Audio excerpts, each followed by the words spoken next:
तो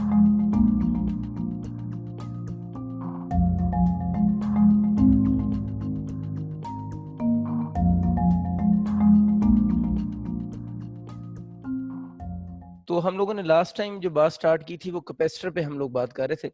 इसी को कंटिन्यू करते हैं। कैपेसिटर के साथ एक सब टॉपिक उसका आगे इंक्लूड है इलेक्ट्रिक पोलराइजेशन। इसमें बात करते हैं इलेक्ट्रिक पोलराइजेशन क्या चीज़ है। आपके कोर्स में जो इलेक्ट्रिक पोलराइजेशन का उसने टॉपिक समझाया हुआ है, उस टॉपिक में उसने इलेक्ट्रिक पोलराइजेशन को समझाते हुए कैपेसिटर के साथ बैटरी को उसने रिमूव कर दी है। यानी कैपेसिटर को पहले फुली चार्ज किए और चार्ज करने के बाद उसने बैटरी रिमूव कर दी है। जब किसी कैपेसिटर के साथ बैटरी रिमूव कर देते हैं ना, यानी चार्ज करने के बाद कैपेसिटर से बैटरी रिमूव कर दें, इसके लिए एक और वर्ड भी यूज करते हैं। इसको यूं भी बोला जाता है कि you have a charge capacitor. जब ये वर्ड कभी यूज हो ना, चार्ज कैपेसिटर एमसीक्यू में, तो अब यूं समझने कि कोई ऐसे कैपेसिटर की बात हो रही है जिस कैपेसिटर को उन्होंने पहले चार्ज किया है और चार्ज करने के बाद बैटरी रिमूव कर दी है। तो कुछ ये सिचुएशन है कि सपोज करें ये एक पैरेलल प्लेट कैपेसिटर की दो प्लेट्स हैं। इस कैपेसिटर को उसने with the help of a voltage source complete charge किए है और कंप्लीट चार्ज करने के बाद उसने बैटरी रिमूव कर दी। देखिए ये उसने बैटरी रिमूव कर दी। इसके बाद वो कहता है कि इस चार्ज कैपेसिटर के दरमियान में ज़ाहिर एक इलेक्ट्रिक फील्ड प्रोड्यूस होगा। उस इलेक्ट्रिक फील्ड को मैं EFI कह देता हूँ। मैं वैसे समझाने के लिए मैंने ऊपर बना दिया, अदरवाइज इन प्लेट्स के दरमियान में इलेक्ट्रिक फील्ड प्रोड्यूस होगा ना इन सारी जगहों पर। ये जो इलेक्ट्रिक फील्ड EFI मैंने लिखा है ना, ये इलेक्ट्रिक फील्ड होगा ड्यू टू फ्री इलेक्ट्रॉन्स की वजह से। क्योंकि एक प्लेट से दूसरी प्लेट को जो चार्ज ट्रांसफर होता है ना असल में, क्योंकि मेटेलिक प्लेट्स है ना, तो मेटेलिक प्लेट्स में जो चार्ज ट्रांसफर हो रहा होता है वो असल में फ्री इलेक्ट्रॉन दिए होते हैं। तो बैटरी ने इस प्लेट से इस प्लेट तक फ्री इलेक्ट्रॉन ट्रांसफर किए हैं, तो हम कह सकते हैं ये वाला जो इनिशियल इलेक्ट्रिक फील्ड है, ये फ्री इलेक्ट्रॉन्स या फ्री चार्जेस की वजह से भी होता है। वैसे वर्ड प्रॉपर इलेक्ट्रॉन ही है, लेकिन ज्यादातर लोग फ्री चार्जेस भी वर्ड यूज करते हैं। अब इसके दरमियान में आप लोगों ने एक इंसुलेटर प्लेस करना है। इस चार्ज कैपेसिटर की प्लेट्स के दरमियान में जब हम इंसुलेटर प्लेस करेंगे, उस इंसुलेटर को हम डाइलेक्ट्रिक भी बोलते हैं ना। यानी आप लोगों ने इंसुलेटर प्लेस करना है और उस इंसुलेटर को हम डाइलेक्ट्रिक का भी नाम देते हैं। अब ये जो डाइलेक्ट्रिक होते हैं ना, वो दो तरह के होते हैं। एक वो डाइलेक्ट्रिक होते हैं जो आप लोगों ने केमिस्ट्री में पढ़ा हुआ है, उनको हम पोलर डाइलेक्ट्रिक बोलते हैं। और एक वो डाइलेक्ट्रिक होते हैं जिनको हम नॉन पोलर डाइलेक्ट्रिक कहते हैं। तो ये हमें समझ आ गया कि डाइलेक्ट्रिक बेसिकली होता क्या है, इंसुलेटर ही है। और डाइलेक्ट्रिक दो तरह के होते हैं, एक आपके पोलर डाइलेक्ट्रिक होते हैं और जो सेकंड वन है वो नॉन पोलर डाइलेक्ट्रिक होते हैं। पोलर डाइलेक्ट्रिक ऐसे डाइलेक्ट्रिक होते हैं जिनके डाइपोल की फॉर्मेशन हो रही होती है, डाइपोल्स फॉर्मेशन हो रही होती है even in the absence of electric field, even in the absence of external electric field। यानी अगर एक्सटर्नल इलेक्ट्रिक फील्ड ना भी हो तब भी इनके डाइपोल्स की फॉर्मेशन हो रही होती, even in the absence of external electric field. इन इनके अंदर डाइपोल्स की फॉर्मेशन हो रही होती। फॉर एग्जांपल NaCl है ना, अब NaCl में हमें पता है कि Na पर पॉजिटिव चार्ज है और Cl पर नेगेटिव चार्ज है, तो इसमें two equal and opposite charges है ना। डाइपोल आपको पता होते ही क्या है कि डाइपोल के अंदर हम कह रहे होते हैं कि आपका क्या होने चाहिए, two equal and opposite charges. यानी अगर डाइपोल को हम डिफाइन करेंगे तो इसमें टू इक्वल एंड क्या होते हैं, अपोजिट चार्जेस होते हैं, separated by small distance, separated by small distance. इस चीज को हम डाइपोल का नाम देते हैं कि two equal and opposite charges separated by small distance form a dipole. तो एक होता है आपके पास जो है वो पोलर डाइलेक्ट्रिक होते हैं। इनमें ये होता है कि अगर इलेक्ट्रिक फील्ड ना भी हो ना, तो इनकी डायग्राम हम कुछ शू बना सकते हैं, एक तरफ पॉजिटिव एक तरफ नेगेटिव। तो ये पॉजिटिव एंड नेगेटिव चार्जेस होते हैं और इनके दरम्यान में स्मॉल डिस्टेंस होता है। तो इस चीज को हम पोलर डाइलेक्ट्रिक का नाम देते हैं कि ऐसे आपके पास पार्ट एलिमेंट्स या मॉलिक्यूल्स जिनके डाइपोल एग्जिस्ट करते हैं even in the absence of external electric field.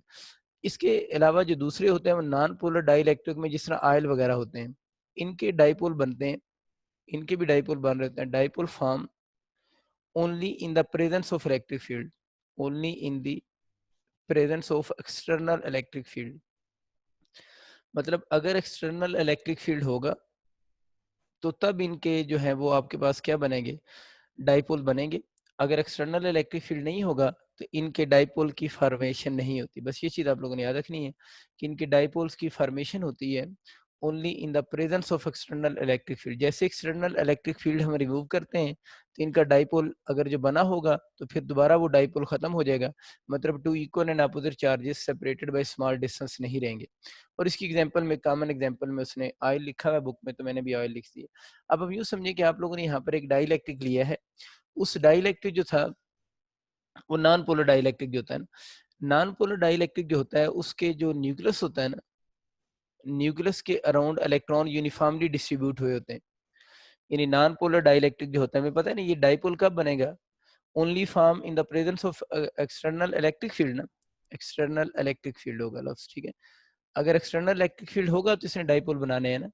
तो ये अगर आपके पास एक नॉन पोलर मॉलिक्यूल है, तो नॉन पोलर मॉलिक्यूल में क्या होगा, जो इलेक्ट्रॉन्स होंगे वो न्यूक्लियस के अराउंड यूनिफॉर्मली डिस्ट्रीब्यूट होंगे। पंजाब की बुक में उसने एक वर्ड यूज किया हुआ है, जो इलेक्ट्रॉन्स हैं और न्यूक्लियस का सेंटर कोइंसाइड करेंगे। तो जो बुक में लाइन लिखी है ना, इलेक्ट्रॉन का और न्यूक्लियस का सेंटर कोइंसाइड करेंगे, इस बात का मतलब ये है कि अगर इलेक्ट्रॉन्स न्यूक्लियस के अराउंड यूनिफॉर्मली डिस्ट्रीब्यूटेड है तो इन सब इलेक्ट्रॉन का जो सेंटर ऑफ ग्रेविटी मिडल में आएगा ना, फिर यूनिफॉर्म डिस्ट्रीब्यूशन हो जाएगी ना। यूनिफॉर्म डिस्ट्रीब्यूशन किसी भी बॉडी की हो, जिस तरह ये एक रॉड है, अगर ये यूनिफॉर्म रॉड हो तो इसका सेंटर ऑफ ग्रेविटी कहाँ पर होगा, सेंटर में होगा। इसी तरह अगर इलेक्ट्रॉन न्यूक्लियस के अराउंड यूनिफॉर्मली डिस्ट्रीब्यूटेड है तो इन सब का सेंटर ऑफ ग्रेविटी कहाँ पर होगा, इन सब के सेंटर में होगा, यानी यहाँ पर होगा। तो न्यूक्लियस का सेंटर ऑफ ग्रेविटी भी इसी जगह पर ही है।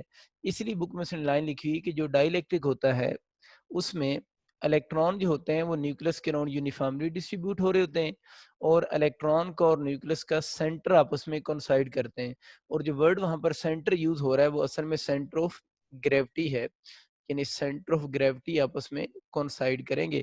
और ये बात जो पंजाब की बुक में है उसमें जनरल डाइलेक्ट्रिक के लिए लिखी गई है। हालांकि ये जो डाइलेक्ट्रिक जिसकी बात कर रहा है वो असल में कौन से हैं, नॉन पोलर डाइलेक्ट्रिक में ये बात होती है। क्योंकि पोलर डाइलेक्ट्रिक जो होते हैं उनमें तो आपको समझ आ गया है कि इलेक्ट्रिक फील्ड ना भी हो तो उनके अंदर डाइपोल बने रहते हैं। डाइपोल बने रहने का मतलब क्या है कि पॉजिटिव और नेगेटिव का सेंटर ऑफ ग्रेविटी जो है वो कोइंसाइड नहीं कर रहा, सेंटर ऑफ ग्रेविटी तो यहाँ पर कोइंसाइड करेगा। तो ये एक वैसे वर्ड आप लोगों ने याद रखना है। अब इसी नॉन पोलर डाइलेक्ट्रिक को जब हम between the plates of capacitor रखते हैं, तो between the plates of capacitor रखने से इनकी शेप कुछ यूं हो जाती है। मतलब पहले तो इनके जो इलेक्ट्रॉन थे वो न्यूक्लियस के अराउंड यूनिफॉर्मली डिस्ट्रीब्यूट थे, अब इनकी शेप डिफॉर्म होकर कुछ यूं होगी। इनके फ्री इलेक्ट्रॉन को जो है वो नेगेटिव प्लेट, सॉरी, जो फ्री इलेक्ट्रॉन है उनको पॉजिटिव प्लेट अपनी तरफ अट्रैक्ट करेगी। ये समझ इसके फ्री इलेक्ट्रॉन को अट्रैक्ट कर रही है, तो पॉजिटिव प्लेट इसके भी फ्री इलेक्ट्रॉन को अट्रैक्ट करेगी। और इसके न्यूक्लियस के अंदर जो पॉजिटिव चार्ज होगा उसको नेगेटिव प्लेट अपनी तरफ अट्रैक्ट करेगी। तो इसमें ये होगा कि ये जो आपके पास इसकी ये वाली शेप ट्रांसफॉर्म होकर ये वाली शेप बन जाएगी, और इस चीज को हम क्या बोलते हैं, डाइपोल कहते हैं।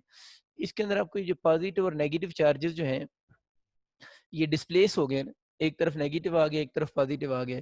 इन चार्जेस को हम इंड्यूस चार्जेस का नाम भी देते हैं। यानी आप यूं समझ लें कि जो डाइपोल्स के चार्जेस होते हैं ना, यानी डाइपोल के जो चार्जेस होते हैं उन चार्जेस को हम इंड्यूस चार्जेस का नाम भी देते हैं। यानी डाइपोल के चार्जेस जो होंगे उनको इंड्यूस चार्जेस का नाम देंगे।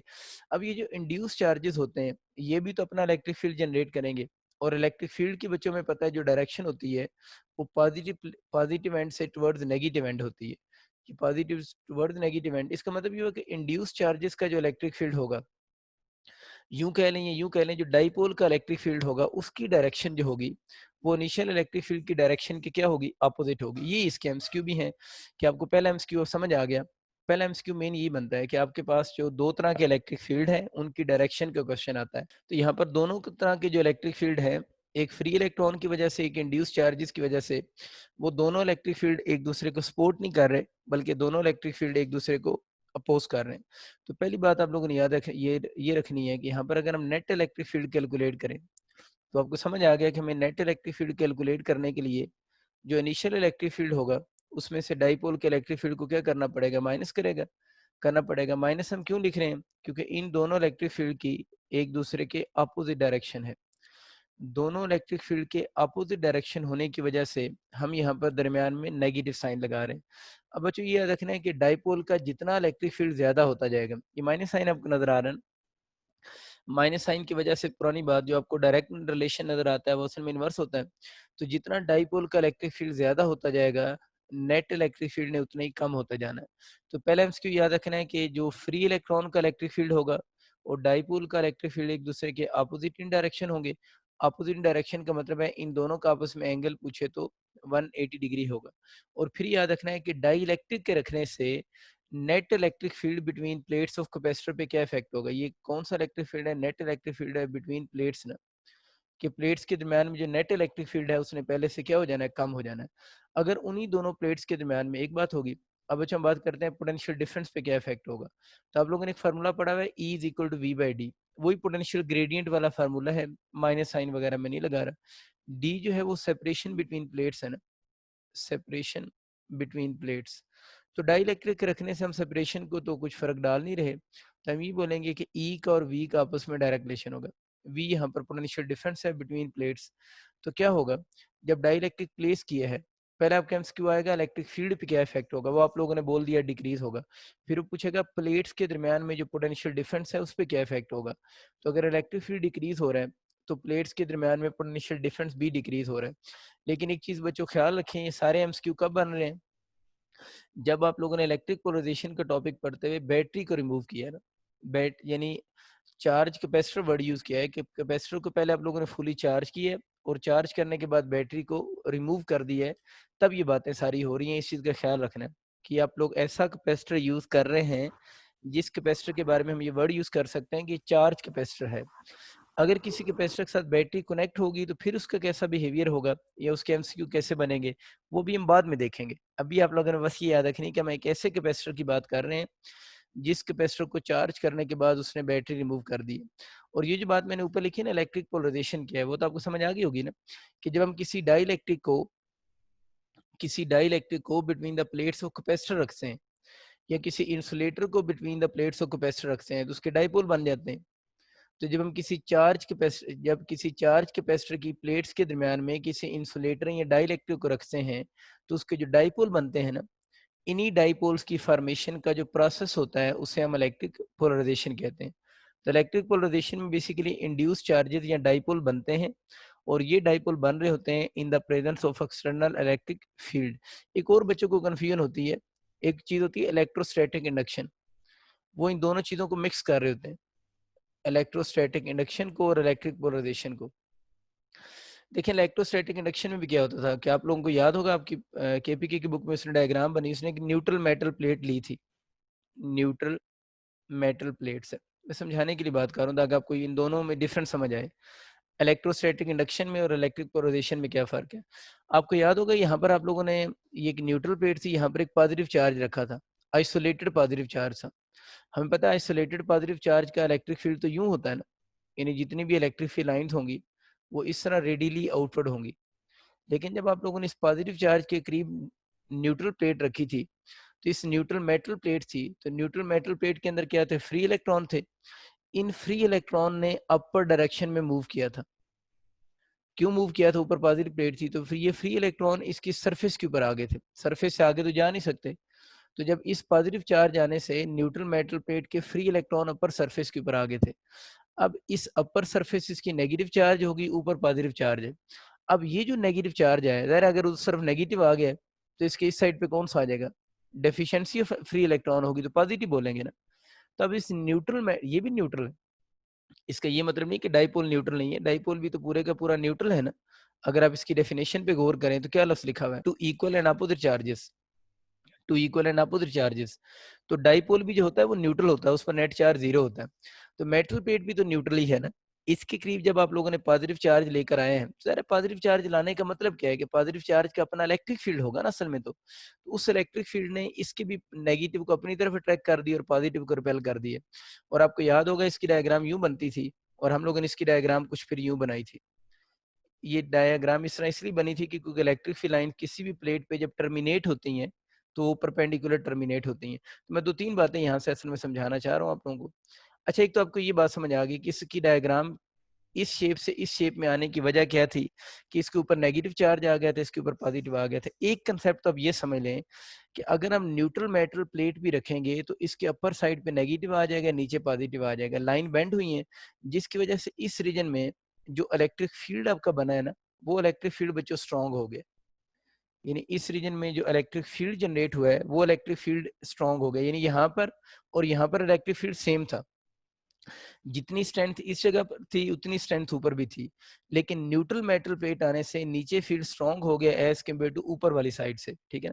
तो मुझसे वैसे डायग्राम में ऊपर लाइन थोड़ी क्लोज बन गई है, तो आप लोगों ने याद रखना है कि नीचे फील्ड स्ट्रांग होगा। चलिए एक और काम कर लेते हैं, लाइन थोड़ी ज्यादा कर लेते हैं, आपको ज्यादा क्लियर समझ आए। यूँ समझ कि नीचे नंबर ऑफ लाइन ज्यादा हो गई है पर यूनिट एरिया में, नंबर ऑफ लाइन ज्यादा हो गई है पर यूनिट एरिया में, इसका मतलब इलेक्ट्रिक फील्ड स्ट्रांग हो गया है। तो खैर ये बात मैंने एक अलहदा से भी बतानी थी कि न्यूट्रल मेटल प्लेट के रखने से नीचे वाली साइड पे फील्ड स्ट्रांग होगा, ऊपर फील्ड वीक होगा, और नीचे इसकी जो मेटल प्लेट है इसके फ्री इलेक्ट्रॉन अपवर्ड मूव करेंगे, और कहाँ तक मूव करेंगे, इसके अपर सरफेस तक, उससे आगे तो जा नहीं सकते। अब बात ये बतानी थी कि इलेक्ट्रिक पोलराइजेशन में और इलेक्ट्रोस्टैटिक इंडक्शन में क्या फर्क है। देखिए इलेक्ट्रिक पोलराइजेशन में भी ये हुआ है कि न्यूट्रल चीज रखी है, उसके पॉजिटिव और नेगेटिव चार्जेस सेपरेट हो गए हैं। इधर भी आप लोगों ने न्यूट्रल मेटल प्लेट रखी, पॉजिटिव और नेगेटिव चार्जेस सेपरेट हो गए हैं, तो इसको हम इलेक्ट्रिक पोलराइजेशन नहीं बोलते, इसको हम इलेक्ट्रोस्टैटिक इंडक्शन कहते हैं, पता है सारों को। लेकिन यहाँ पर भी वही काम हुआ है, इसका हम इलेक्ट्रिक पोलराइजेशन कह रहे हैं। तो याद ये रखना है कि जो पॉजिटिव और नेगेटिव चार्जेस सेपरेट होते हैं, अगर ये पॉजिटिव और नेगेटिव चार्जेस सेपरेट किसके हों, किसी इंसुलेटर के या डाइलेक्ट्रिक के सेपरेट होंगे, तो उस चीज को फिर हम नाम देंगे इलेक्ट्रिक पोलराइजेशन का। लेकिन अगर वो पॉजिटिव और नेगेटिव चार्जेस जो हैं वो सेपरेट हो रहे हैं, किसके सेपरेट हो, किसी मेटल के सेपरेट होंगे, तो उस प्रोसेस को हम नाम देंगे इलेक्ट्रोस्टैटिक इंडक्शन का। अब हमें आइडिया हो गया कि इन दोनों में डिफरेंस क्या है। अब बच्चा हम आगे अपनी टॉपिक की तरफ आते हैं। तो ये बात हो रही थी कि ये सारे एमसीक्यू कब ठीक है, जब बैटरी कनेक्ट होगी। तो इलेक्ट्रिक फील्ड के डिक्रीज होने से प्लेट्स के दरमियान में जो पोटेंशियल डिफरेंस है, वो पोटेंशियल डिफरेंस भी आप लोगों का डिक्रीज हो रहा है। इसको वी कह लें या इसको आप डेल्टा वी सिंबल यूज करें, ये आपकी अपनी मर्जी, इससे फर्क नहीं पड़ता। अच्छा ये चीज होगी। उसके बाद तीसरी चीज चीज है कि हम कैपेसिटेंस की बात करते हैं कि डाइलेक्ट्रिक के रखने से कैपेसिटेंस पे क्या इफेक्ट हुआ है। देखिए कैपेसिटेंस तो सिंपल है उसको अंडरस्टैंड करना कि C equal epsilon nought epsilon R A by D होगा। तो जब हम डाइलेक्ट्रिक प्लेस करेंगे तो जितना डाइलेक्ट्रिक का डाइलेक्ट्रिक कांस्टेंट ज्यादा होगा, कैपेसिटेंस उतनी ज्यादा होगी। तो कैपेसिटेंस तो जब भी डाइलेक्ट्रिक आपको कहेगा प्लेस किया है, कैपेसिटेंस पे क्या इफेक्ट होगा, तो आप लोगों ने ये याद रखना है कि उस केस में जो कैपेसिटेंस की वैल्यू होगी वो आप लोगों की इंक्रीज हो जाएगी। एक और चीज होती है सरफेस चार्ज डेंसिटी ना, surface charge density. Surface charge density के बारे में ये जो पंजाब के स्टूडेंट्स हैं ना, आपकी बुक में उसने सरफेस चार्ज डेंसिटी को डिस्कस किया हुआ है, जो लास्ट पैराग्राफ बनता है ना इलेक्ट्रिक पोलराइजेशन का। आप ये चीज देखें कि दो अपोजिट जो प्लेट्स होती हैं ना, यानी ये एक पॉजिटिव प्लेट है, ये नेगेटिव प्लेट है, इन दो अपोजिट प्लेट्स के दरमियान में, इन दो अपोजिट प्लेट्स के इन बिटवीन इस पॉइंट पे जो इलेक्ट्रिक फील्ड इंटेंसिटी होती है, उसकी value E equal to sigma over epsilon naught होती है। यानी टू अपोजिट प्लेट्स के इस पॉइंट पे जो इलेक्ट्रिक फील्ड इंटेंसिटी की वैल्यू होगी सिग्मा और एप्सिलॉन नॉट होगी। और यहाँ पर जो सिग्मा लिखा हुआ है, इसी सिग्मा को हम क्या बोलते हैं, सरफेस चार्ज डेंसिटी भी कहते हैं, ठीक है। अब ये क्या है, ये इलेक्ट्रिक फील्ड इंटेंसिटी है बिटवीन टू अपोजिट प्लेट्स। और ये हम कैसे निकालते हैं, ये हम निकालते हैं bye using third application of Gauss law. ये थर्ड एप्लीकेशन भी है गॉस लॉ की, ठीक है। तो third application of Gauss law को यूज करके, गॉस लॉ पे हम ईटा वगैरह की क्लास में डिटेल से भी बात करेंगे भी। तो by using third application of Gauss law हम electric field intensity between two opposite plates calculate कर सकते हैं, और वो सिग्मा सरफेस चार्ज डेंसिटी होती है। अब आपका एमसीक्यू आ सकता है कि सरफेस चार्ज डेंसिटी पे क्या इफेक्ट होगा। तो अब आप ये बात करोगे कि आपके पास यहाँ पर इलेक्ट्रिक फील्ड इंटेंसिटी क्या हो रही है, डिक्रीज हो रही है। तो जब इलेक्ट्रिक फील्ड इंटेंसिटी डिक्रीज हो रही है, तब ये बोलोगे, अगर एमसीक्यू आ जाता है कि सरफेस चार्ज डेंसिटी पे क्या इफेक्ट होगा, तो इलेक्ट्रिक फील्ड के डिक्रीज होने से जो सरफेस चार्ज डेंसिटी होगी वो क्या हो जाएगी, डिक्रीज हो जाएगी। फिर एक एमसीक्यू आ रहा था कि एनर्जी स्टोर पे क्या इफेक्ट होगा। ज़ाहिर है कैपेसिटर के दरमियान में हम कहते हैं ना एनर्जी स्टोर होती है, तो एनर्जी स्टोर पे क्या इफेक्ट होगा, इस पे तो भी थोड़ी देर बाद हम बात करेंगे, क्योंकि अभी हमने एनर्जी स्टोर के फार्मूले नहीं पढ़े हुए। और एक और एमसीक्यू आ रहा था कि चार्ज पे क्या इफेक्ट होगा। देखिए आप लोगों ने जो केस ले रहे हैं वो केस है जिसमें कैपेसिटर को आप लोगों ने फुली चार्ज किया है, और फुली चार्ज करने के बाद यहाँ से बैटरी को हटा दिए। तब आप जो मर्जी कर लें, चार्ज कब कम या ज्यादा होगा, जब ये वाले इलेक्ट्रॉन इधर वापस आएंगे तो चार्ज कम होगा, इन जिसे हम डिस्चार्जिंग होना कहते हैं। अगर इधर से एक नेगेटिव और उधर चला जाए तो चार्जिंग हो जाएगी, चार्ज इंक्रीज हो जाएगा। तो इशू ये है कि जब आप बैटरी रिमूव कर देते हैं, तो फिर ये वाले इलेक्ट्रॉन इस तरफ कभी भी ट्रांसफर नहीं हो सकते, क्योंकि दरमियान में तो इंसुलेटर है और इस तरफ से आप लोगों ने कनेक्शन ही खत्म कर दिया उसका। तो इस बात का मतलब ये हुआ कि जब भी कोई ऐसा क्वेश्चन आ जाए जिसमें कैपेसिटर को चार्ज करने के बाद उसने बैटरी को रिमूव कर दिया हो, तो आपसे पूछे चार्ज पे क्या इफेक्ट होगा, तो उस केस में आप लोगों ने एक बात कंफर्म याद रखनी है कि जब भी बैटरी रिमूव का वर्ड यूज हो, जब भी कभी बैटरी रिमूव का किसी भी एमसीक्यू में वर्ड यूज हो, तो आप लोगों ने स्टार्ट कहाँ से लेना है बात का, कि उस केस में चार्ज कांस्टेंट है। रहेगी बात इस केस में एनर्जी स्टोर पे क्या इफेक्ट होगा, तो एनर्जी स्टोर पे भी हम थोड़ी देर तक बात करते हैं, एनर्जी स्टोर के फार्मूलाज को एक दफा पढ़ के। इसी जब हमने डाइपोल पढ़ा है, तो इसी के साथ एक छोटी सी टर्म बुक में लिखी हुई है कि डाइपोल मोमेंट वर्ड लिखा हुआ है, ठीक है, डाइपोल मोमेंट का जो वर्ड है ना। अब डाइपोल मोमेंट को पी से भी डिनोट करते हैं, हमारी बुक्स में पी से डिनोट किया हुआ है, कुछ बुक्स में उसको म्यू से भी डिनोट करते हैं, तो एक ही बात है, पी से डिनोट करें या म्यू से डिनोट करें। तो डाइपोल मोमेंट का तल्लक दायरा डाइपोल के साथ होगा, और डाइपोल में हमें पता है two equal and opposite charges separated by क्या होते हैं, स्मॉल डिस्टेंस होते हैं। अगर ये दोनों इक्वल एंड अपोजिट चार्जेस हैं, तो दोनों चार्जेस पर चार्ज की मैग्नीट्यूड तो सेम होगी, यानी अगर इस पर प्लस क्यू चार्ज है, इस पर माइनस क्यू चार्ज है, तो अगर एक पर पॉजिटिव चार्ज है, एक पर नेगेटिव चार्ज है, तो मैं बात कर रहा था कि दोनों तरफ जो चार्ज की मैग्नीट्यूड होगी वो तो बिल्कुल सेम होगी। अब डाइपोल मोमेंट का जो फार्मूला होता है ना, वो P is equal to Q into D भी लिखते हैं। Q के साथ मॉड का साइन भी लोग यूज करते हैं, मॉड यूज करें या ना बात करें, एक ही बात है कि यहाँ पर आप लोगों ने मैग्नीट्यूड ऑफ आइदर चार्ज लिखनी होती है, मैग्नीट्यूड ऑफ आइदर चार्ज, यानी दोनों में से किसी एक चार्ज की मैग्नीट्यूड लिखनी होती है, दोनों की मैग्नीट्यूड सेम होती है, तो किसी एक की मैग्नीट्यूड, अब यहाँ पर लिख सकेंगे डी क्या चीज है, उस पॉजिटिव और नेगेटिव चार्ज के दरमियान में सेपरेशन कम बोलते हैं। तो डाइपोल मोमेंट हमें आइडिया होगा कि ये प्रोडक्ट होता है मैग्नीट्यूड ऑफ आइदर चार्ज का to the separation between the charges, magnitude of either charge का सेपरेशन बिटवीन द चार्जेस के जो प्रोडक्ट बनेगा, उसके इस चीज का हम डाइपोल मोमेंट बोलते हैं। आप सबको आइडिया है कि बाय नेचर ये वेक्टर क्वांटिटी है, केमिस्ट्री में वैसे मेरा ख्याल है इसकी थोड़ी बेहतर डिस्कशन है, ये वेक्टर क्वांटिटी है, इसकी वेक्टर की थोड़ी सिंबल चेंज होती है, वैसे तो हम वेक्टर की सिंबल ये वाली बनाते हैं ना, तो डाइपोल मोमेंट के वेक्टर की सिंबल हम कुछ यूं बनाते हैं, ठीक है ना, यहाँ पर ये ऊपर इसके ना वर्टिकल बार का साइन लगा देते हैं, और इसकी जो डायरेक्शन होती है वो पॉजिटिव साइड से टुवर्ड्स नेगेटिव साइड होती है, यानी ये डाइपोल है ना, तो डाइपोल मोमेंट की डायरेक्शन किधर होगी, पॉजिटिव से टुवर्ड्स नेगेटिव होगी। या अगर केमिस्ट्री में हम बात करें, तो हम कहते हैं जिस तरह HCl है ना, आप लोगों ने HCl में डायरेक्शन शो करनी है, तो केमिस्ट्री में हम ये भी कहते हैं कि लेस इलेक्ट्रोनेगेटिव से मोर इलेक्ट्रोनेगेटिव की तरफ डायरेक्शन होगी, मतलब ये भी वर्ड यूज होता है इलेक्ट्रिक डाइपोल मोमेंट के लिए, क्योंकि केमिस्ट्री में तो इसका बहुत डिटेल कंसेप्ट है ना, वहां पर तो हम जो मॉलिक्यूल्स होते हैं उनका आयनिक करेक्टर, उनका कोवेलेंट करेक्टर इसी की बेस पे जज करते हैं, इसकी वैल्यूज की बेस पे, हमारी उतनी डिटेल नहीं है। तो वैसे बात कर रहा हूँ कि आप पॉजिटिव से नेगेटिव इसकी डायरेक्शन होगी, ये केमिस्ट्री में हम बोलते हैं कि लेस इलेक्ट्रोनेगेटिव से मोर इलेक्ट्रोनेगेटिव की तरफ इसकी डायरेक्शन होगी। तो फिजिक्स में आप लोगों ने ये याद रखना है कि इसकी डायरेक्शन पॉजिटिव से टुवर्ड्स नेगेटिव होगी। अगर हम इसकी एसआई यूनिट की बात करें, तो इसकी एसआई यूनिट जो बनती है, चार्ज की कूलम होती है, और डी सेपरेशन उसकी मीटर होगी। इसकी कदर यूनिट भी यूज करते हैं, डिबाई जिसे हम कहते हैं।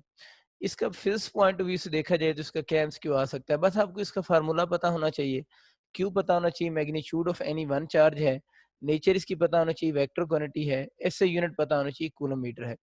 और अगर इसका न्यूमेरिकल वैसे आज तक कभी आया तो नहीं है, लेकिन सपोज करें अगर कभी न्यूमेरिकल आ भी जाए, तो तीन वेरिएबल हैं पी क्यू और डी, इन तीनों में से कोई से भी अगर आपको पेपर में दो गिवन हो, तो थर्ड वन को आप इजीली कैलकुलेट कर सकते हैं, ठीक है।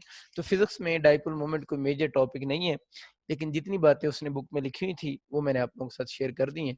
अब बच्चों बात करते हैं, हमारी थोड़ी सी पेंडिंग चीजें भी हैं एनर्जी स्टोर की ना, कि हम लोगों ने बात की तो थी कि कैपेसिटर में एनर्जी स्टोर होती है, और ये जो एनर्जी स्टोर होती है आपको मैंने बताया था कौन सी होती है, ये एनर्जी स्टोर होती है in the form of electric potential energy होती है, यानी कैपेसिटर में जो एनर्जी स्टोर होती है वो इलेक्ट्रिक पोटेंशियल एनर्जी, और कहाँ पर स्टोर होती है ये भी बता दिया था, between plates of capacitor, between plates of capacitor, और बिटवीन प्लेट्स ऑफ कैपेसिटर क्या होता है, इलेक्ट्रिक फील्ड होता है। तो ये energy between plates of capacitor जो इलेक्ट्रिक फील्ड होता है उसके अंदर स्टोर होती है, ये बात हम लोगों ने लास्ट टाइम लिखी भी थी। अब जो मैं इसके फार्मूला लिखता हूँ, एनर्जी जो स्टोर होती है कैपेसिटर में, उसका एक फार्मूला 1/2 Q इंटू वी होता है। क्यू क्या चीज है, charge on any one plate, क्योंकि दोनों प्लेट्स पर नेट चार्ज तो जीरो होता है ना। तो कैपेसिटर के फार्मूले में, किसी भी फार्मूला में कैपेसिटर में जब भी आप कभी चार्ज वर्ड देखें ना, इसका मतलब ये होगा कि वो charge on any one plate होगा, किसी एक प्लेट पर चार्ज होगा, क्योंकि दोनों प्लेट्स पर तो चार्ज तो जीरो है। और वी क्या है? पोटेंशियल डिफरेंस बिटवीन प्लेट्स है, पोटेंशियल डिफरेंस बिटवीन प्लेट्स, यानी ये दोनों प्लेट्स क्या है, और ये चार्ज होगा on any one plate. Last time भी मैंने बताया था जब मैं क्यू इक्वल सी वी पढ़ा रहा था, लेकिन फिर मैंने लिख दी है, तो ये चीज़ याद रखनी। इसके न्यूमेरिकल आएंगे अब आपके पेपर में, और अच्छे खासे इसके न्यूमेरिकल पास पेपर में आपको नजर आएंगे। तीन चीजें हैं, energy store in capacitor, charge on any one plate, और वी क्या चीज है? Potential difference between plates. कोई सी तीनों में से दो चीजें आपको गिवन होंगी, तो थर्ड वन आपको कैलकुलेट करने का कहेगा। मैंने पी लिख दिया, पी मीन न्यूमेरिकल, कोई भी न्यूमेरिकल आप खुद से वैल्यूज तीनों को असाइन करके बना सकते हैं। एक इसकी एनर्जी स्टोर का फॉर्मूला ये भी होता है, 1/2 सी वी स्केयर भी होता है। इन एक एनर्जी स्टोर का फॉर्मूला 1/2 क्यू इंटू वी होगा, और एक एनर्जी स्टोर का फॉर्मूला 1/2 सी वी स्केयर होगा। यहाँ पर सी जो है वो कैपेसिटेंस है, और वी वही potential difference between the plates. Again इसके न्यूमेरिकल बच्चों आएंगे। एक और फार्मूला होता है, उसके भी न्यूमेरिकल आते हैं, U equal to 1/2 Q square by C. इसमें Q जो है वो चार्ज है, और C वही कैपेसिटेंस है, ठीक है, किसी कैपेसिटर की कैपेसिटेंस है। इसके भी न्यूमेरिकल आएंगे। तो इन तीनों फार्मूलाज को आप लोगों ने न्यूमेरिकल्स की माइंड में रखना है कि इनके आपके न्यूमेरिकल पेपर में आ सकते हैं, ठीक है। आगे इनके और भी क्वेश्चन बनेंगे, अभी तो मैं जस्ट इनके न्यूमेरिकल्स की बात कर रहा हूँ। एक और फार्मूला एनर्जी स्टोर का लिख रहा हूँ, ठीक है ना, लेकिन ये वाला फार्मूला के न्यूमेरिकल नहीं आते, ये पेपर में सिर्फ आइडेंटिफाई होने के लिए आ सकता है, मतलब करेक्ट और इनकरेक्ट फार्मूला पूछेगा। 1/2 epsilon nought epsilon R E square A into D, ठीक है। अब इसमें ए इंटू डी क्या चीज़ है? सपोज करें ये पैरेलल प्लेट कैपेसिटर है ना, ये इसकी प्लेट्स के दरमियान में सेपरेशन है, ए इन प्लेट्स का एरिया है, इस प्लेट पर पॉजिटिव चार्ज है, और ये जो दोनों चीज़ें हैं ये तो किसको शो कर रही हैं? मीडियम को शो कर रही हैं, यानी प्लेट्स के दरमियान में मीडियम की प्रेजेंस को शो कर रही हैं। ई तो आपको पता है क्या चीज़ है? इलेक्ट्रिक फील्ड इंटेंसिटी है, इलेक्ट्रिक फील्ड इंटेंसिटी। और एडी जो है वो इस स्पेस का वॉल्यूम है ना, यानी कैपेसिटर की जो दोनों प्लेट्स हैं उनके दरमियान में आपको जो स्पेस नजर आ रही है, ये उस स्पेस के वॉल्यूम को शो कर रहा है। V the volume between the plates of capacitor. तो ये फार्मूला बच्चों सिर्फ आइडेंटिफाई होने के लिए आएगा। ये तो मीडियम के लिए फार्मूला लिखा हुआ है ना, अगर एनर्जी स्टोर का फार्मूला वो वैक्यूम के लिए पूछ लेता है, ये तो मीडियम में लफ्ज लिख देता हूँ। जनरल फार्मूला भी वैसे ये होता है, लेकिन अगर वैक्यूम के लिए पूछे, जनरल इसमें ऊपर वाला है जिसमें मैंने टिक किया, जनरल मतलब बुक में उसने ये ड्राइव किया है ना। तो वैक्यूम के लिए लिखें तो 1/2 epsilon naught E square A into D हो जाएगा। तो यहाँ से दो चीजें क्लियर हो गई हैं कि जो एनर्जी स्टोर है उसका ई के स्केयर के साथ डायरेक्ट रिलेशन है। ई क्या चीज है? इलेक्ट्रिक फील्ड इंटेंसिटी, यानी ई जो है वो इलेक्ट्रिक फील्ड इंटेंसिटी, या तो हम कह सकते हैं एनर्जी स्टोर का इलेक्ट्रिक फील्ड इंटेंसिटी के साथ डायरेक्ट रिलेशन है। ये मैं अभी आपको थोड़ी देर पहले बता रहा था ना कि एनर्जी किस फील्ड में स्टोर होती है? इलेक्ट्रिक फील्ड में स्टोर होती है।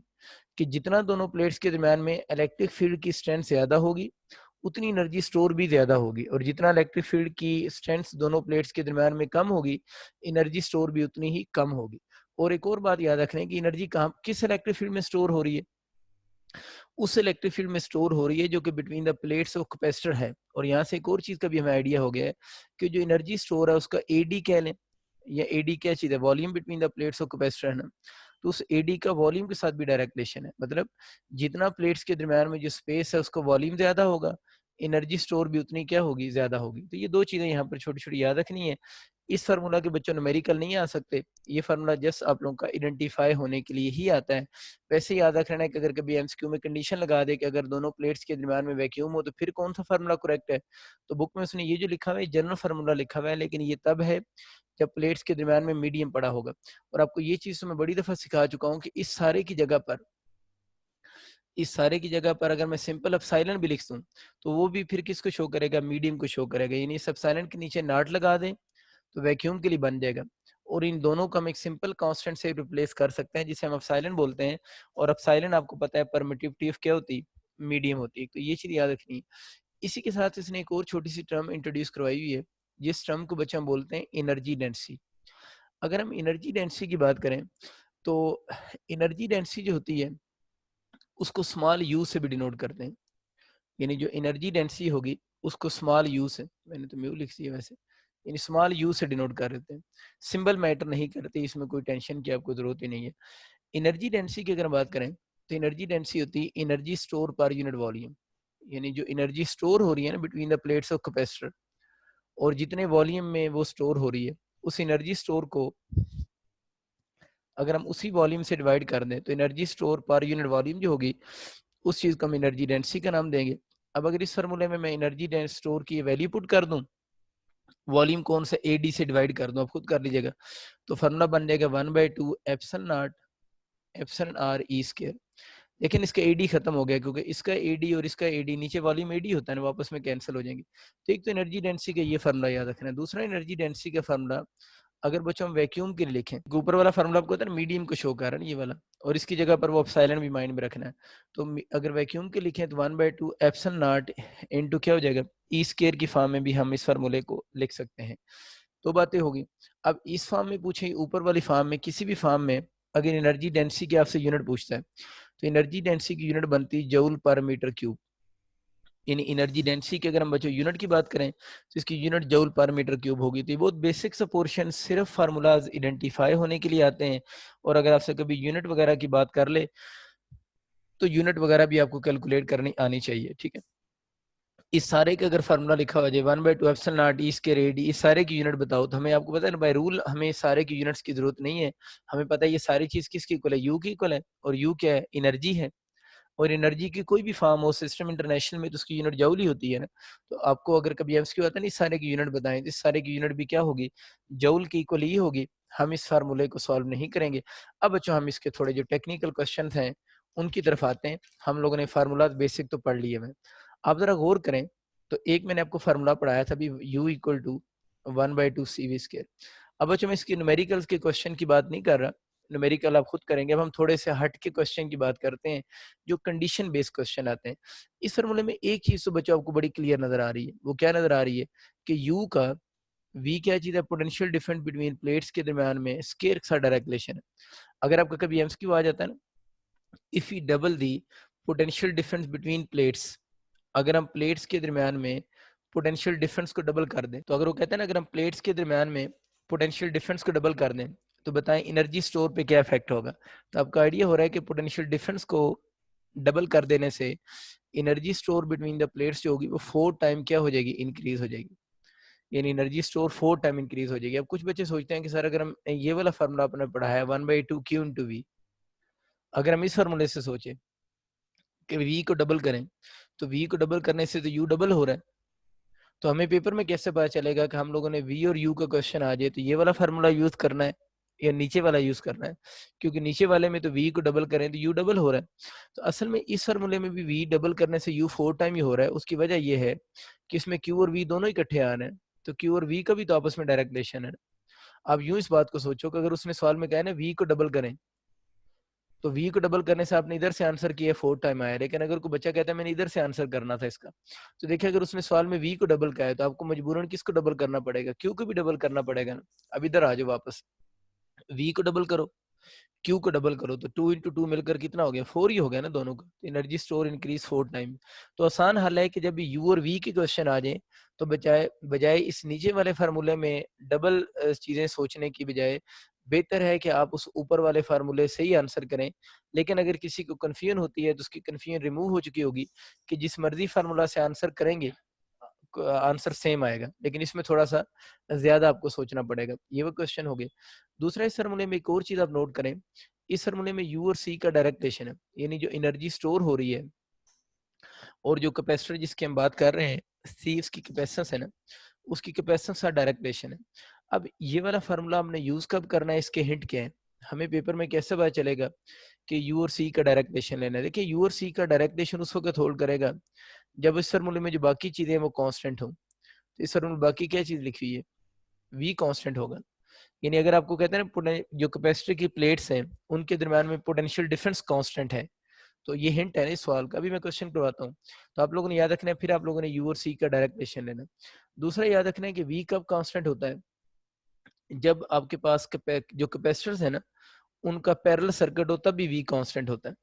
और एक और सिचुएशन भी होती है वी कांस्टेंट की, जब कैपेसिटर के साथ बैटरी कनेक्ट हो ना, यानी कैपेसिटर के साथ क्या कनेक्ट हो, आप लोगों ने कैपेसिटर को चार्ज किया और बैटरी कनेक्ट है अभी, तो जब तक कैपेसिटर के साथ बैटरी कनेक्ट हो, तो हम ये अज्यूम करते हैं कि उसकी प्लेट्स के दरमियान में बैटरी पोटेंशियल डिफरेंस को मेंटेन रखेगी। बैटरी का बेसिकली जो काम होता है ना, वो प्लेट्स के दरमियान में पोटेंशियल डिफरेंस को मेंटेन रखना ही होता है।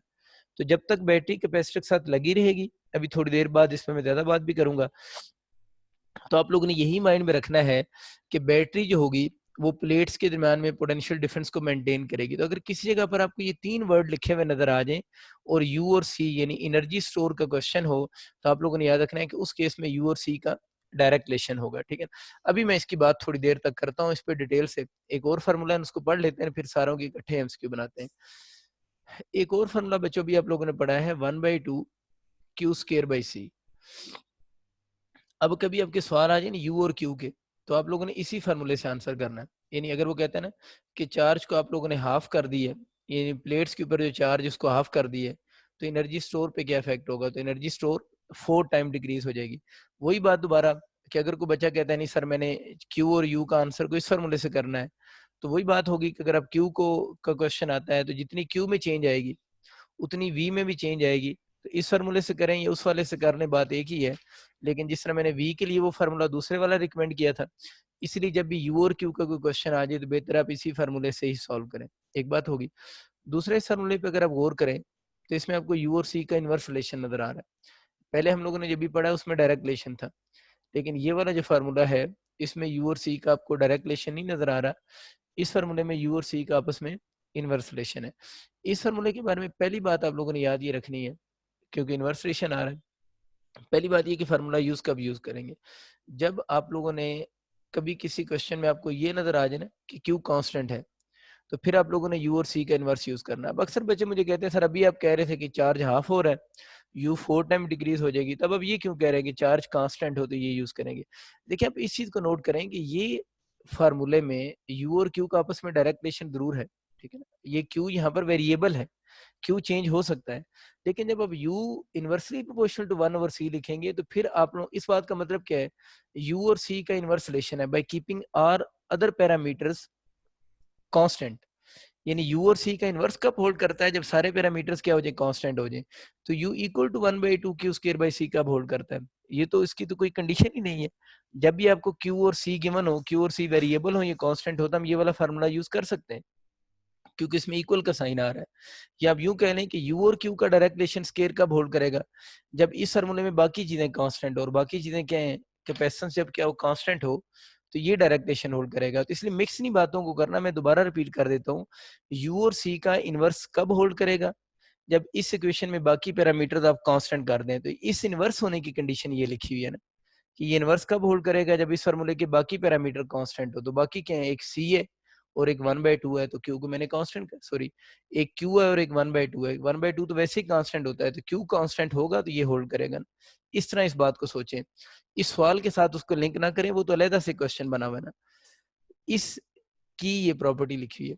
और क्यू कांस्टेंट एक और सर्किट में भी होता है, जब कैपेसिटर को हम सीरीज में कनेक्ट करते हैं ना, जब कैपेसिटर्स सीरीज कॉम्बिनेशन में कनेक्ट होते हैं, उस वक्त भी उनके दरम्यान में क्यू कांस्टेंट रहता है। और अभी हम लोगों ने एक और केस भी पढ़ा है कि जब आप लोगों ने एक चार्ज कैपेसिटर लिया है ना, कौन सा कैपेसिटर लिया था? चार्ज कैपेसिटर का मतलब मैंने बताया था कि एक ऐसा कैपेसिटर जिसको चार्ज करने के बाद क्या रिमूव कर दें? बैटरी रिमूव कर दें। तो उसमें भी तो चार्ज कैपेसिटर के केस में भी तो चार्ज कांस्टेंट ही होता है ना, क्योंकि चार्ज आपके सामने भी थोड़ी देर पहले क्या हो रहा था? बाउंड हो रहा था, चार्ज मूव ही नहीं कर सकता था। तो उस केस में भी यू और सी का इनवर्स रिलेशन ही आप लोगों ने लेना है। तो अगर आपको याद हो तो हम लोगों ने ये वाला एमसीक्यू यहाँ से छोड़ दिया था। हमने कहा था हम यहाँ से बाद में बात करेंगे। तो अब मुझे बताओ, ये जो केस है इसमें क्यू कांस्टेंट है ना? अगर इस केस में क्यू कांस्टेंट था, ये इलेक्ट्रिक पोलराइजेशन वाला टॉपिक है ना, तो उस केस में क्यू कांस्टेंट हो तो यू और सी का फिर कौन सा यूज होगा? इनवर्स यूज होगा। क्योंकि अभी हम ये पढ़ रहे हैं ना कि अगर आपके पास क्यू कांस्टेंट होगा, क्यू कांस्टेंट होने से यू और सी का इनवर्स यूज होगा। तो इलेक्ट्रिक पोलराइजेशन वाले टॉपिक में भी तो क्यू कांस्टेंट है, तो यू और सी का इनवर्स रिलेशन होगा। अब आप उस टॉपिक के बारे में थोड़ा डिटेल से सोचिए, उस टॉपिक में हो क्या रहा था इलेक्ट्रिक पोलराइजेशन में? कि आप लोगों के पास एक चार्ज कैपेसिटर था, उसके दरम्यान में आप लोगों ने डाइलेक्ट्रिक प्लेस किया था। और ये मैंने ऊपर पढ़ाया भी हुआ है कि डाइलेक्ट्रिक को प्लेस करने से जो कैपेसिटेंस है वो इंक्रीज कर रही है। डाइलेक्ट्रिक को प्लेस करने से अगर कैपेसिटेंस इंक्रीज कर रही है तो एनर्जी स्टोर विल डिक्रीज। यानी अगर कैपेसिटेंस इंक्रीज कर रही है तो कैपेसिटेंस के इंक्रीज करने से एनर्जी स्टोर जो होगी उसकी वैल्यू ने डिक्रीज कर जाना है। बस ये चीजें आप लोगों ने याद रखनी है। अच्छा, अब एक और छोटा सा क्वेश्चन कर लेते हैं, फिर हम आगे मूव करना शुरू करते हैं। देखिए, अभी हम लोगों ने वो क्वेश्चन किए जिसमें बैटरी रिमूव के क्वेश्चन थे ना। अब हम एक और क्वेश्चन भी छोटा सा देख लेते हैं, जिसमें जो कैपेसिटर है ना, उसके साथ बैटरी कनेक्ट हो तो फिर क्या सिचुएशन होगी। देखिए, हम एक कैपेसिटर लेते हैं, सपोज करें ये कैपेसिटर है, ये फुली चार्ज हो गया। यूं कर लेते हैं, कैपेसिटर है वो फुली चार्ज हुआ है और उसके साथ बैटरी कनेक्ट है अभी, यानी बैटरी आप लोगों ने रिमूव नहीं की, यानी बैटरी कनेक्टेड है। इस कैपेसिटर की कैपेसिटेंस किसी वक्त सी थी, ये पॉजिटिव प्लेट, इस पर पॉजिटिव चार्ज, इस पर नेगेटिव चार्ज, ठीक है। इस बैटरी का वोल्टेज V है या पोटेंशियल डिफरेंस V 10 वोल्ट है। चार्जिंग कब रुकेगी? जब इसका पोटेंशियल और इसका पोटेंशियल बराबर हो जाएंगे। तो चार्जिंग कब रुकी? जब यहाँ पर पोटेंशियल V था 10 वोल्ट था, तो इधर भी पोटेंशियल डिफरेंस 10 वोल्ट ही हो गया। तो आपकी जो कैपेसिटर की प्लेट्स हैं उनके दरम्यान में चार्जिंग स्टॉप हो जाएगी, क्योंकि इस वाले कंपोनेंट का और इस कंपोनेंट का पोटेंशियल सेम हो गया है और चार्ज या करंट को मूव करने के लिए पोटेंशियल डिफरेंस चाहिए होता है। डिफरेंस चाहिए होता है। अब इसमें हम ये बात कर रहे हैं कि अगर हम इस कैपेसिटर की जो प्लेट्स हैं इनके दरम्यान में किसी डाई इलेक्ट्रिक को प्लेस करते हैं, वही दोबारा क्वेश्चन डाई इलेक्ट्रिक वाले करवा देता हूँ। तो अगर हम इसके दरम्यान में किसी डाई इलेक्ट्रिक को प्लेस करेंगे, तो अब आप लोगों ने जरा बात ध्यान से सुननी है। आप लोगों ने जो क्वेश्चन का आंसर करना है ना, वो आंसर आप लोगों ने इंस्टेंटेनियस आंसर नहीं करना, इंस्टेंटेनियस नहीं करना। आप लोगों ने जो आंसर करना है क्वेश्चन का, फिर इंस्टेंटेनियस नहीं करना, तो क्वेश्चन का फाइनल आंसर करना है। ये बात अभी आपको क्लियर हो जाएगी कि जो मैं बात कर रहा हूँ, आप लोगों ने उस क्वेश्चन का आंसर इंस्टेंटेनियस नहीं करना होता, बल्कि फाइनल आंसर करना होता है कि फाइनल चेंज क्या आएगी। देखिए, जैसे ही हम डाइलेक्ट्रिक को प्लेस करेंगे, और जरा बात सुनते रहिएगा, मैं इसकी डायग्राम नहीं बनाऊंगा। डाइलेक्ट्रिक को प्लेस करने से हमें पता है कि इसके डाइपोल बनेंगे। जब डाइपोल बनेंगे तो यहाँ पर प्लेट्स के दरम्यान में इनिशियल इलेक्ट्रिक फील्ड भी होगा और डाइपोल का इलेक्ट्रिक फील्ड एक दूसरे के अपोजिट होगा। उस वक्त इंस्टेंटेनियसली क्या हो रहा होगा? इंस्टेंटेनियसली ये हो रहा होगा कि जो दोनों प्लेट्स हैं उनके दरम्यान में इलेक्ट्रिक फील्ड भी कम होगा और प्लेट्स के दरम्यान में पोटेंशियल डिफरेंस भी कम हो जाएगा। क्योंकि डाइलेक्ट्रिक प्लेस किया ना, तो मैं पता है इलेक्ट्रिक फील्ड क्यों कम हो रहा है, कि जो इनिशियल इलेक्ट्रिक फील्ड था बिटवीन प्लेट्स, उस पर अभी आधा घंटा डिस्कशन कर चुका हूँ। और डाइपोल का इलेक्ट्रिक फील्ड अपोजिट थे, उसने ई कम कर दिया और वी भी कम हो गया। अब यूं सोचें कि ये बैटरी 10 वोल्ट की है, इधर चार्जिंग रुक चुकी थी क्योंकि 10 वोल्ट ही था, लेकिन डाइलेक्ट्रिक रखने से ये वाला पोटेंशियल पहले से कम हो गया ना। ये कितने वोल्ट हो गया? 8 वोल्ट। अब बैटरी का काम क्या है कि इस पोटेंशियल डिफरेंस को मेंटेन रखना। मैंने आपको थोड़ी देर पहले ये बताया था कि अगर कैपेसिटर के साथ बैटरी कनेक्ट हो तो हम यही अज्यूम करते हैं कि वी कांस्टेंट है। वी कांस्टेंट क्यों कहते हैं? क्योंकि बैटरी जो है उस पोटेंशियल डिफरेंस को मेंटेन रखती है। अब इस वाली बैटरी के लिए, इस सेम बैटरी के लिए चार्जिंग स्टॉप थी, लेकिन डाइलेक्ट्रिक रखने से इस सेम बैटरी से दोबारा चार्जिंग स्टार्ट हो जाएगी। क्यों चार्जिंग स्टार्ट हो जाएगी? कि अब इधर पोटेंशियल 8 वोल्ट हो गया और इधर पोटेंशियल 10 वोल्ट है। जब दोबारा इधर से चार्ज जो है वो इस तरफ मूव करना शुरू हो जाएगा। इसका मतलब ये हुआ कि अगर बैटरी कनेक्ट के क्वेश्चन आए तो इधर से इधर जब चार्ज ट्रांसफर हो रहा है, क्यों ट्रांसफर हो रहा है? कि दोबारा जो कैपेसिटर की प्लेट्स के दरम्यान में पोटेंशियल डिफरेंस है वो बैटरी के पोटेंशियल के इक्वल कर दें। तो इसलिए जब भी क्वेश्चन बैटरी कनेक्ट का आता है और हमसे वी का क्वेश्चन पूछता है, वी पे क्या इफेक्ट होगा, तो ये मैं कह रहा हूँ आप लोगों ने इंस्टेंटेनियस आंसर नहीं करना, आप लोगों ने फाइनल आंसर करना है। तो फाइनली क्या होगा? फाइनली तो ये होगा कि थोड़ी देर के बाद जस्ट आफ्टर अ मोमेंट दोबारा इधर पोटेंशियल कितने वोल्ट हो जाएगा? 10 वोल्ट ही हो जाएगा। तो फाइनली तो पोटेंशियल आप लोगों का फिर क्या रहा? कांस्टेंट ही रहा ना। ये बस आप लोगों ने एक कंफ्यूजन रिमूव करनी है कि जब बैटरी कनेक्ट के क्वेश्चन आते हैं और सपोज करें, मैंने एग्जांपल वही दे दी पहले वाली कि डाइलेक्ट्रिक को प्लेस किया है, तो उस वक्त आप लोगों ने याद रखना है वी को कांस्टेंट कहना है। अगर मैं इंस्टेंटेनियस आंसर करूं तो फिर तो हम ये बोलेंगे कि वी आपके पास क्या करेगा? डिक्रीज करेगा। हाँ, अगर यूएमएसक्यू आ जाता है ना, वो कहता है बैटरी कनेक्ट है और अब हम इसके दरम्यान में डाइलेक्ट्रिक प्लेस कर रहे होते हैं, तो जब आपका क्वेश्चन अगर यूं आ जाए, जब हम डाइलेक्ट्रिक को प्लेस करेंगे तो एट दैट पर्टिकुलर मोमेंट क्या होगा, कि जब आप डाइलेक्ट्रिक को प्लेस करेंगे उस पर्टिकुलर मोमेंट पे क्या होगा, तो उस पर्टिकुलर मोमेंट का मतलब है वो इंस्टेंटेनियस बात पूछ रहा है। यानी ये अगर वो वर्ड यूज करें ना, ये वाले ऑप्शन हम इस केस में कब यूज करते हैं? वो अगर वर्ड यूज करता है जब वो डाइलेक्ट्रिक को प्लेस कर रहा है तो उस पर्टिकुलर मोमेंट पे क्या होगा। वैसे मैंने कभी भी नहीं पढ़ा कि उसने इस तरह का वर्ड कभी यूज किया हो, ठीक है ना। वो फाइनल आंसर पूछता है वी पे क्या इफेक्ट होगा। तो अगर खैर अगर कभी पर्टिकुलर मोमेंट वर्ड यूज कर दे तो आपको बात समझ आ चुकी है कि आप लोगों ने दोनों को डिक्रीज बोल देना है। लेकिन जब जनरल क्वेश्चन आता है तो हम ये बोलेंगे इस केस में वी कांस्टेंट रहेगा। वी को क्यों कांस्टेंट रहेगा? बैटरी उस वी को मेंटेन करेगी। अब जरा खुद सोचो, इस वी को कांस्टेंट रखने के लिए इस केस में जब आप लोगों ने डाइलेक्ट्रिक प्लेस किया है, क्या प्लेट्स पर चार्ज भी कांस्टेंट रहा है? अब प्लेट्स पर चार्ज तो कांस्टेंट नहीं रहा, बल्कि जो प्लेट्स हैं उनके ऊपर चार्ज तो क्या कर रहा है? इंक्रीज हो रहा है। चार्ज इंक्रीज होने का मतलब है कि चार्जिंग हुई है। ये इसका मतलब जब डाइलेक्ट्रिक को हम प्लेस करेंगे तो इधर पोटेंशियल कम हो गया तो बैटरी और चार्जिंग स्टार्ट करवा देगी, तो इस केस में चार्जिंग होगी, ठीक है, चार्ज प्लेट्स के ऊपर इंक्रीज करेगा। कैपेसिटेंस का तो मसला ही कोई नहीं है। जब भी डाइलेक्ट्रिक प्लेस करते हैं तो कैपेसिटेंस ने तो ऑलवेज क्या होना होता है? इंक्रीज ही होना होता है। अब अक्सर बच्चे कहते हैं सर ई पे क्या इफेक्ट होगा? तो देखो, जब वी कांस्टेंट बोल रहे हो तो ई भी तो दोबारा वो पुराने वाले वापस आ जाएगा। तो हम बोलेंगे वी अगर कांस्टेंट है तो योर ई आल्सो क्या होगा? कांस्टेंट होगा। अब रह गया यू और सी का कौन सा रिलेशन यूज करेंगे? तो अब यहाँ पर वी कांस्टेंट है, मैंने हिंट में भी लिखा था, अगर v कांस्टेंट हो जाए तो हम ये वाला फार्मूला यूज करेंगे ना, u equal to 1/2 cv square. इस फार्मूले के अकॉर्डिंग देखें u और c का आपस में डायरेक्ट रिलेशन है। तो इसमें क्या हो रहा है कि डाइलेक्ट्रिक के प्लेस करने से कैपेसिटेंस अगर इंक्रीज हो रही है तो कैपेसिटेंस के इंक्रीज होने से जो एनर्जी स्टोर की अगर हम बात करें तो वो जो एनर्जी स्टोर है उसकी वैल्यू भी इंक्रीज कर देगी। तो बच्चों थोड़ा सा आप लोगों ने ख्याल रखना है कि इस केस में आपके पास सी इंक्रीज होने से यू की वैल्यू भी इंक्रीज करेगी। एक बात होगी। इसी बात को मैं थोड़ा सा मॉडिफाई करके आपको बताता हूँ कि इस बात को हम यूं भी कर सकते हैं कि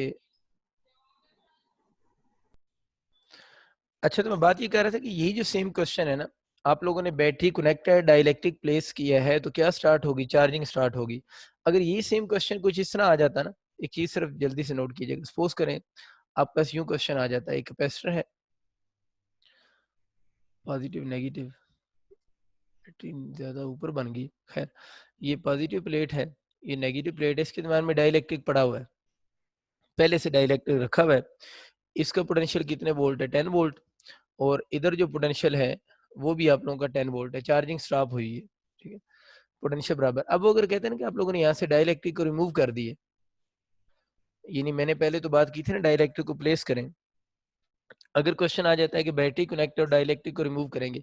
अच्छा, ये जो हम क्वेश्चन बना रहे हैं मैं तो बहुत ज्यादा एमसीक्यू एक ही के बना रहा होता हूँ, पेपर में कोई एक एमसीक्यू आता है इनमें से, तो आप लोगों ने वो लिंक उनका खुद आपस में याद रखना होता है। एक ही वक्त में सारे एमसीक्यू इकट्ठे आ जाने के चांसेस नहीं होते, वो कोई एक बात पूछेगा आप लोगों में से इन सारे ऑप्शन में से। अगर डाइलेक्ट्रिक रिमूव हो जाता है उससे क्या होगा? डाइलेक्ट्रिक के आप लोगों ने भी क्या प्लेस किया था कि डाइलेक्ट्रिक की मैं चलिए दो बातें करता हूँ, शायद आपको बात क्लियर हो जाए। आप लोगों ने याद रखना है डाइलेक्ट्रिक के प्लेस करने से, हम लोगों ने क्या पढ़ा था? जनरली जो बात की थी, डाइलेक्ट्रिक के प्लेस करने से पोटेंशियल डिफरेंस कम होता है। तो डाइलेक्ट्रिक के रिमूव करने से क्या होना चाहिए? डाइलेक्ट्रिक के प्लेस करने से पोटेंशियल डिफरेंस कम हो रहा है और इलेक्ट्रिक फील्ड भी कम होता है इन जनरल। और डाइलेक्ट्रिक अगर आप लोगों ने रिमूव किया है, फिर अगर हम उसी डाइलेक्ट्रिक को रिमूव करेंगे तो बातें इसके अपोजिट होनी चाहिए। अपोजिट होने का मतलब क्या है कि आपके पास जो इलेक्ट्रिक फील्ड इंटेंसिटी होगी वो भी इंक्रीज करेगी और पोटेंशियल डिफरेंस भी इंक्रीज करेगा। ये काम सी बात है कि इलेक्ट्रिक फील्ड इंटेंसिटी क्यों इंक्रीज कर रही है। अब यूँ सोचो कि वो जो डाईपोल का इलेक्ट्रिक फील्ड था जो कि इनिशियल इलेक्ट्रिक फील्ड को अपोज कर रहा था, अब वो जब बाहर निकलेंगे वो डाईपोल सारे बाहर चले जाएंगे, तो उस इनिशियल इलेक्ट्रिक फील्ड को जो कि between the plates of capacitor था ड्यू टू फ्री इलेक्ट्रॉन्स, उसको जो डाईपोल अपोजिशन दे रहे थे वो अपोजिशन खत्म हो गई है ना, जिस वजह से हम बोल रहे हैं इनिशियल इलेक्ट्रिक फील्ड इंक्रीज कर गया और वी भी इंक्रीज कर गया। अब क्या होगा कि जब बैटरी कनेक्टेड डाइलेक्ट्रिक को आप लोगों ने रिमूव किया तो ये पोटेंशियल डिफरेंस 10 की बजाय सपोज करें 10 से बढ़कर 11 वोल्ट हो गया फॉर अ मोमेंट।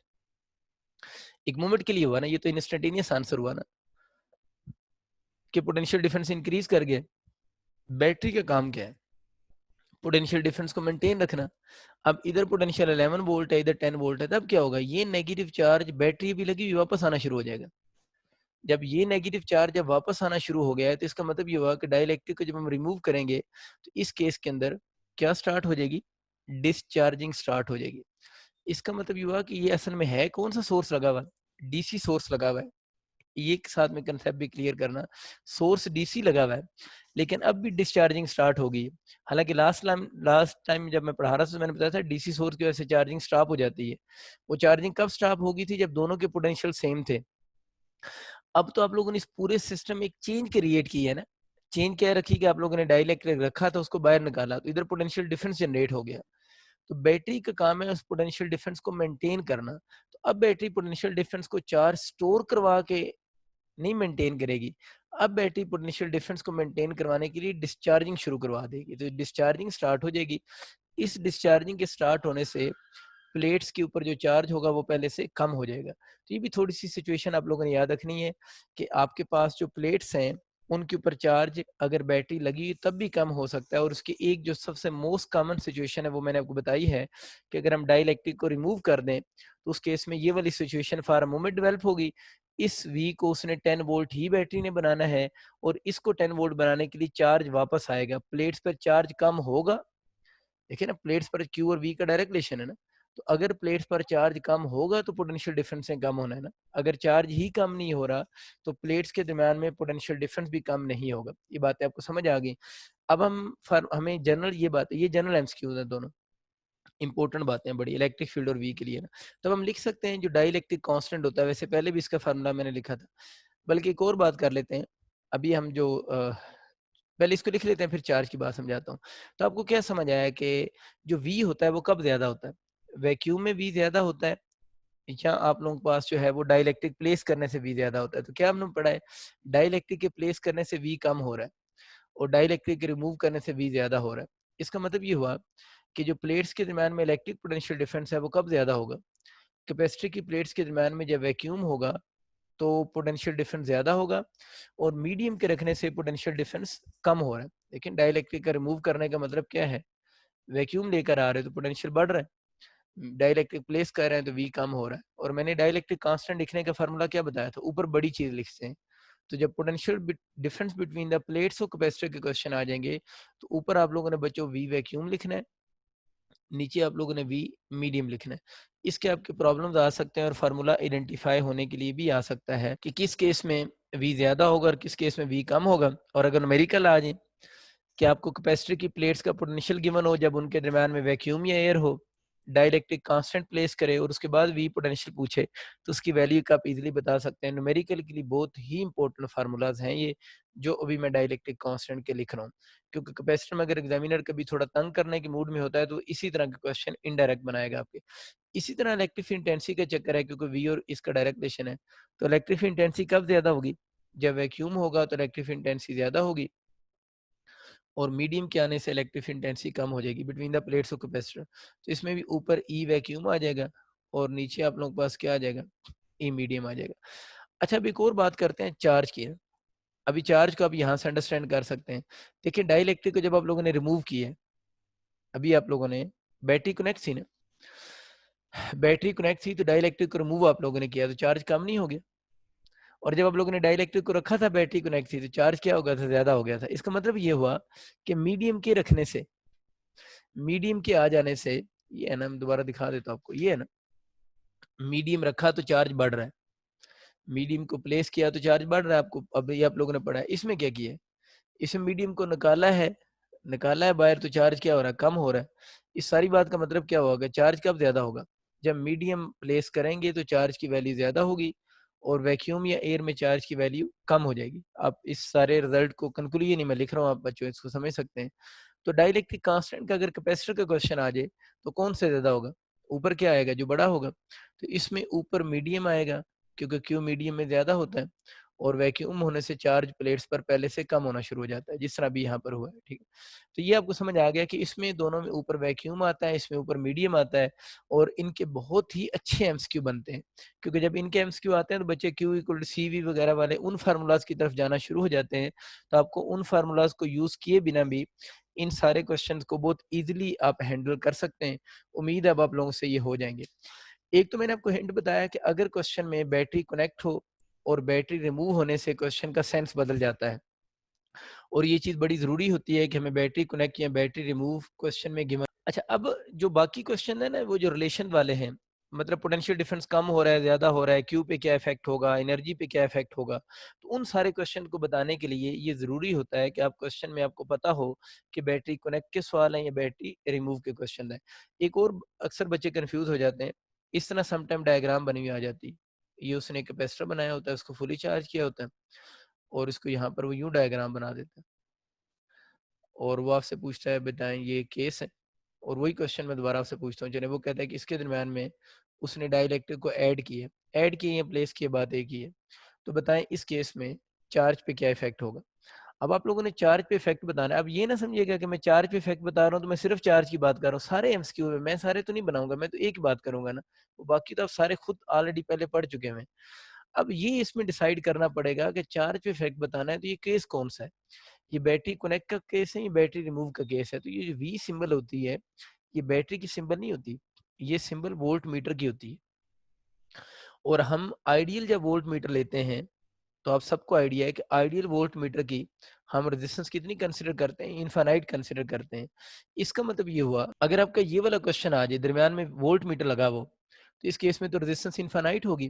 तो अगर रेजिस्टेंस इनफाइनाइट होगी, वोल्ट मीटर लगा होगा, तो ये हम कौन सा क्वेश्चन लेंगे, यानी किस पार्ट में इसको कंसिडर करेंगे। ये बैटरी कनेक्ट का केस नहीं होगा, बल्कि ये वाला क्वेश्चन भी बैटरी रिमूव का ही क्वेश्चन होगा। तो अगर दोनों प्लेट्स के दरमियान में वोल्ट मीटर कनेक्ट हो रहा हो, तो ये बच्चे आप लोगों ने याद रखना है, ये बैटरी कनेक्ट का केस नहीं होगा, ये बैटरी रिमूव का केस है। क्योंकि देखें अगर यहाँ पर वोल्ट मीटर नहीं भी लगा हुआ, मैं हाथ रख देता हूँ, अब अगर ये वायर्स नहीं है तो इस प्लेट और इस प्लेट के दरमियान में कितनी रेजिस्टेंस है, इनफाइनाइट। तो वोल्ट मीटर लगाने से भी तो कितनी है, इनफाइनाइट ही है ना। तो ये अगर वोल्ट मीटर लगा हुआ हो तो ये बच्चों आप लोगों ने ख्याल रखना है कि ये वाला क्वेश्चन भी बैटरी कनेक्ट का क्वेश्चन नहीं होगा, बल्कि ये वाला क्वेश्चन भी आप लोगों का बैटरी रिमूव का ही क्वेश्चन बनेगा। उम्मीद है आपको ये क्वेश्चन समझ आ चुके हैं। बाकी अब इसकी टेस्ट में क्वेश्चन है या बुकलेट से जब प्रैक्टिस करेंगे तो आपको अच्छी खासी ज़्यादा ग्रिप स्ट्रांग हो जाएगी। लेकिन जो मैंने आइडियाज आपको बेसिक बताए हैं, यही सारी यूनिवर्सिटीज में क्वेश्चन रिपीट हुए हैं, मतलब कोई एक भी क्वेश्चन जो है वो इसमें स्किप नहीं हुआ, मैंने किया नहीं है, जो मेरे माइंड में आ रहे थे। अगर हम कम्बिनेशन ऑफ कैपेसिटर्स की अब थोड़ी सी बात करते हैं, कम्बिनेशन ऑफ कैपेसिटर्स। अच्छा, कम्बिनेशन ऑफ कैपेसिटर्स के जो सर्किट्स हैं ना, मतलब इक्विवेलेंट कैपेसिटेंस कैलकुलेट करने वाली बातें, वो तो मैं नेक्स्ट यूनिट में जब रेजिस्टर्स के कॉम्बिनेशन पढ़ाऊंगा उसी के साथ ही करवाऊंगा। तो मैं थोड़े से आपको ना थ्योरेटिकल क्वेश्चन करवा देता हूँ कॉम्बिनेशन ऑफ कैपेसिटर के, लेकिन जो सर्किट सॉल्व करने वाले क्वेश्चन हैं वो बच्चों फिर हम उसके बाद ही करेंगे। तो दो तरह के कॉम्बिनेशन होते हैं, आपको आइडिया है, एक सीरीज कॉम्बिनेशन ऑफ कैपेसिटर है और एक हम बोल रहे होते हैं ये पैरेलल कॉम्बिनेशन ऑफ कैपेसिटर है। मैं थोड़ा शॉर्ट फॉर्म में लिख रहा हूँ, सीरीज एंड पैरेलल कॉम्बिनेशन।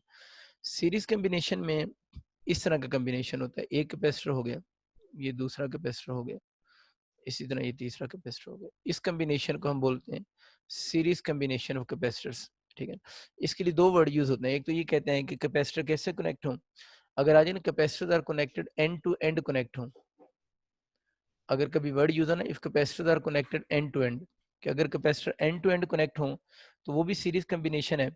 और इसके लिए एक दूसरा वर्ड यूज होता है व्हेन, मैं पूरी बात चलें उसके लिख देता हूँ, when capacitors are connected plate to plate, ये भी एक वर्ड यूज होता है। एक वर्ड यूज होता है एंड टू एंड कनेक्ट होने का, ये एंड टू एंड कनेक्ट होना, और दूसरा वर्ड यूज होता है when capacitors are connected plate to plate, कि जब capacitor plate to plate connect हो रहे हो। प्लेट टू प्लेट कनेक्ट होने का मतलब क्या है, देखिए ये कैपेसिटर है जिसकी कैपेसिटेंस C1 है, इसकी जो राइट प्लेट है इसकी लेफ्ट के साथ कनेक्ट हो रही है, फिर अगले की राइट जो है वो नेक्स्ट की लेफ्ट के साथ। तो अगर एक की राइट दूसरे की लेफ्ट के साथ कनेक्ट हो, फिर दूसरे की जो राइट है वो उससे अगले की लेफ्ट के साथ कनेक्ट हो, तो इसे हम बोलते हैं कि when capacitors are connected plate to plate, यानी इसकी राइट इसकी लेफ्ट के साथ फिर अगले की राइट उससे नेक्स्ट की लेफ्ट के साथ कनेक्ट हो रही हो, तो इस कॉम्बिनेशन को भी हम सीरीज कॉम्बिनेशन ही बोल रहे होते हैं। Even capacitors are connected plate to plate वाली बात क्योंकि बुक की लाइन है तो ये मैंने इसलिए एज इट इज लिख दी है। पैरेलल कॉम्बिनेशन की अगर हम बात करें तो पैरेलल कॉम्बिनेशन में सपोज करें आपके पास में कुछ कैपेसिटर्स बना देते, चलिए दो ही बना देता हूँ, ये टू कैपेसिटर्स हैं, दो बना लें तीन बना लें।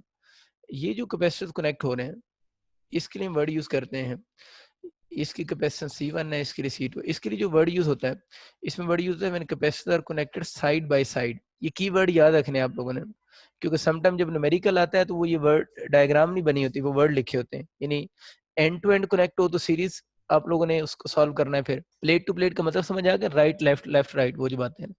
और साइड बाय साइड कनेक्ट का वर्ड यूज हो जाए तो वो पैरेलल होंगे। और पैरेलल के लिए एक और वर्ड भी यूज होता है, वो मैं बल्कि पूरी लाइन लिख देता हूँ कि when two are more capacitors, when two or more capacitors are connected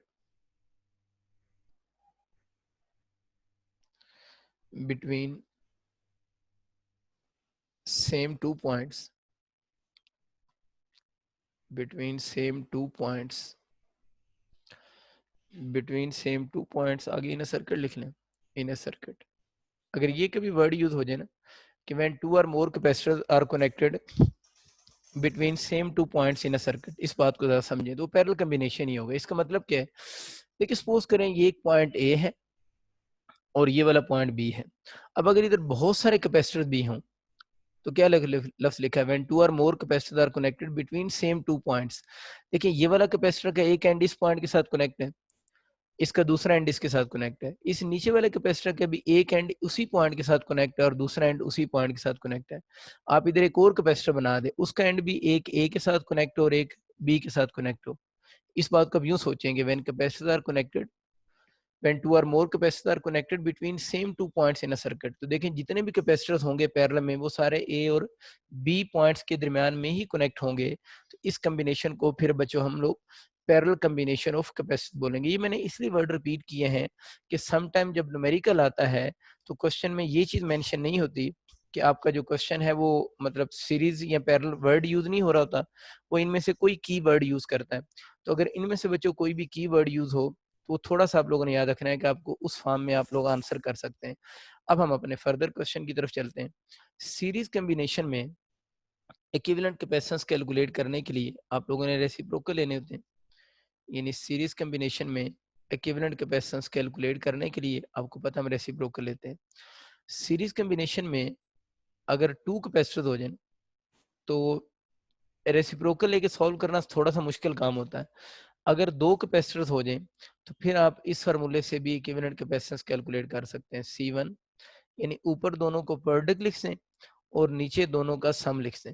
लेकिन ये वाला फार्मूला याद रखना है तब होगा जब सिर्फ दो कैपेसिटर सीरीज में लगे हों और उनकी इक्विवेलेंट कैपेसिटेंस हो। तीन हो तो बेहतर है आप ऊपर वाले फार्मूले से ही फिर उसको सॉल्व करें, ठीक है। अब एक और बात इसके नीचे मैंने आपको लिखवाई थी एफएससी में भी कि for N equal capacitors, for N equal capacitors, N equal capacitors, N मतलब नंबर ऑफ कैपेसिटर्स है ना। यानी अगर आपके पास बहुत सारे कैपेसिटर्स हों, इक्वल कैपेसिटर का मतलब ये है कि उनकी सी सेम हो। यानी अगर आपके पास नंबर ऑफ कैपेसिटर्स हों और उनकी कैपेसिटेंस सेम हो तो कहता है कि उसके लिए इक्विवेलेंट कैपेसिटेंस आप लोग डायरेक्ट मेथड से भी कैलकुलेट कर सकते हैं, वो सी बाई एन होगा। मतलब कहने के बच्चों ये है कि अगर आपके पास बहुत सारे कैपेसिटर्स हों और उन सब की कैपेसिटेंस सेम और वो सीरीज में लगे हुए हो तो हम इस फार्मूले से भी उनकी कैपेसिटेंस कैलकुलेट कर सकते हैं। मेरे कहने का मकसद ये है, मैं एक एमसीक्यू लिख सकता हूँ ताकि आपको ये बात क्लियर हो जाए, बल्कि मैं वर्डिंग में लिखता हूँ, consider we have 10 capacitors, consider we have 10 capacitors, each have capacitance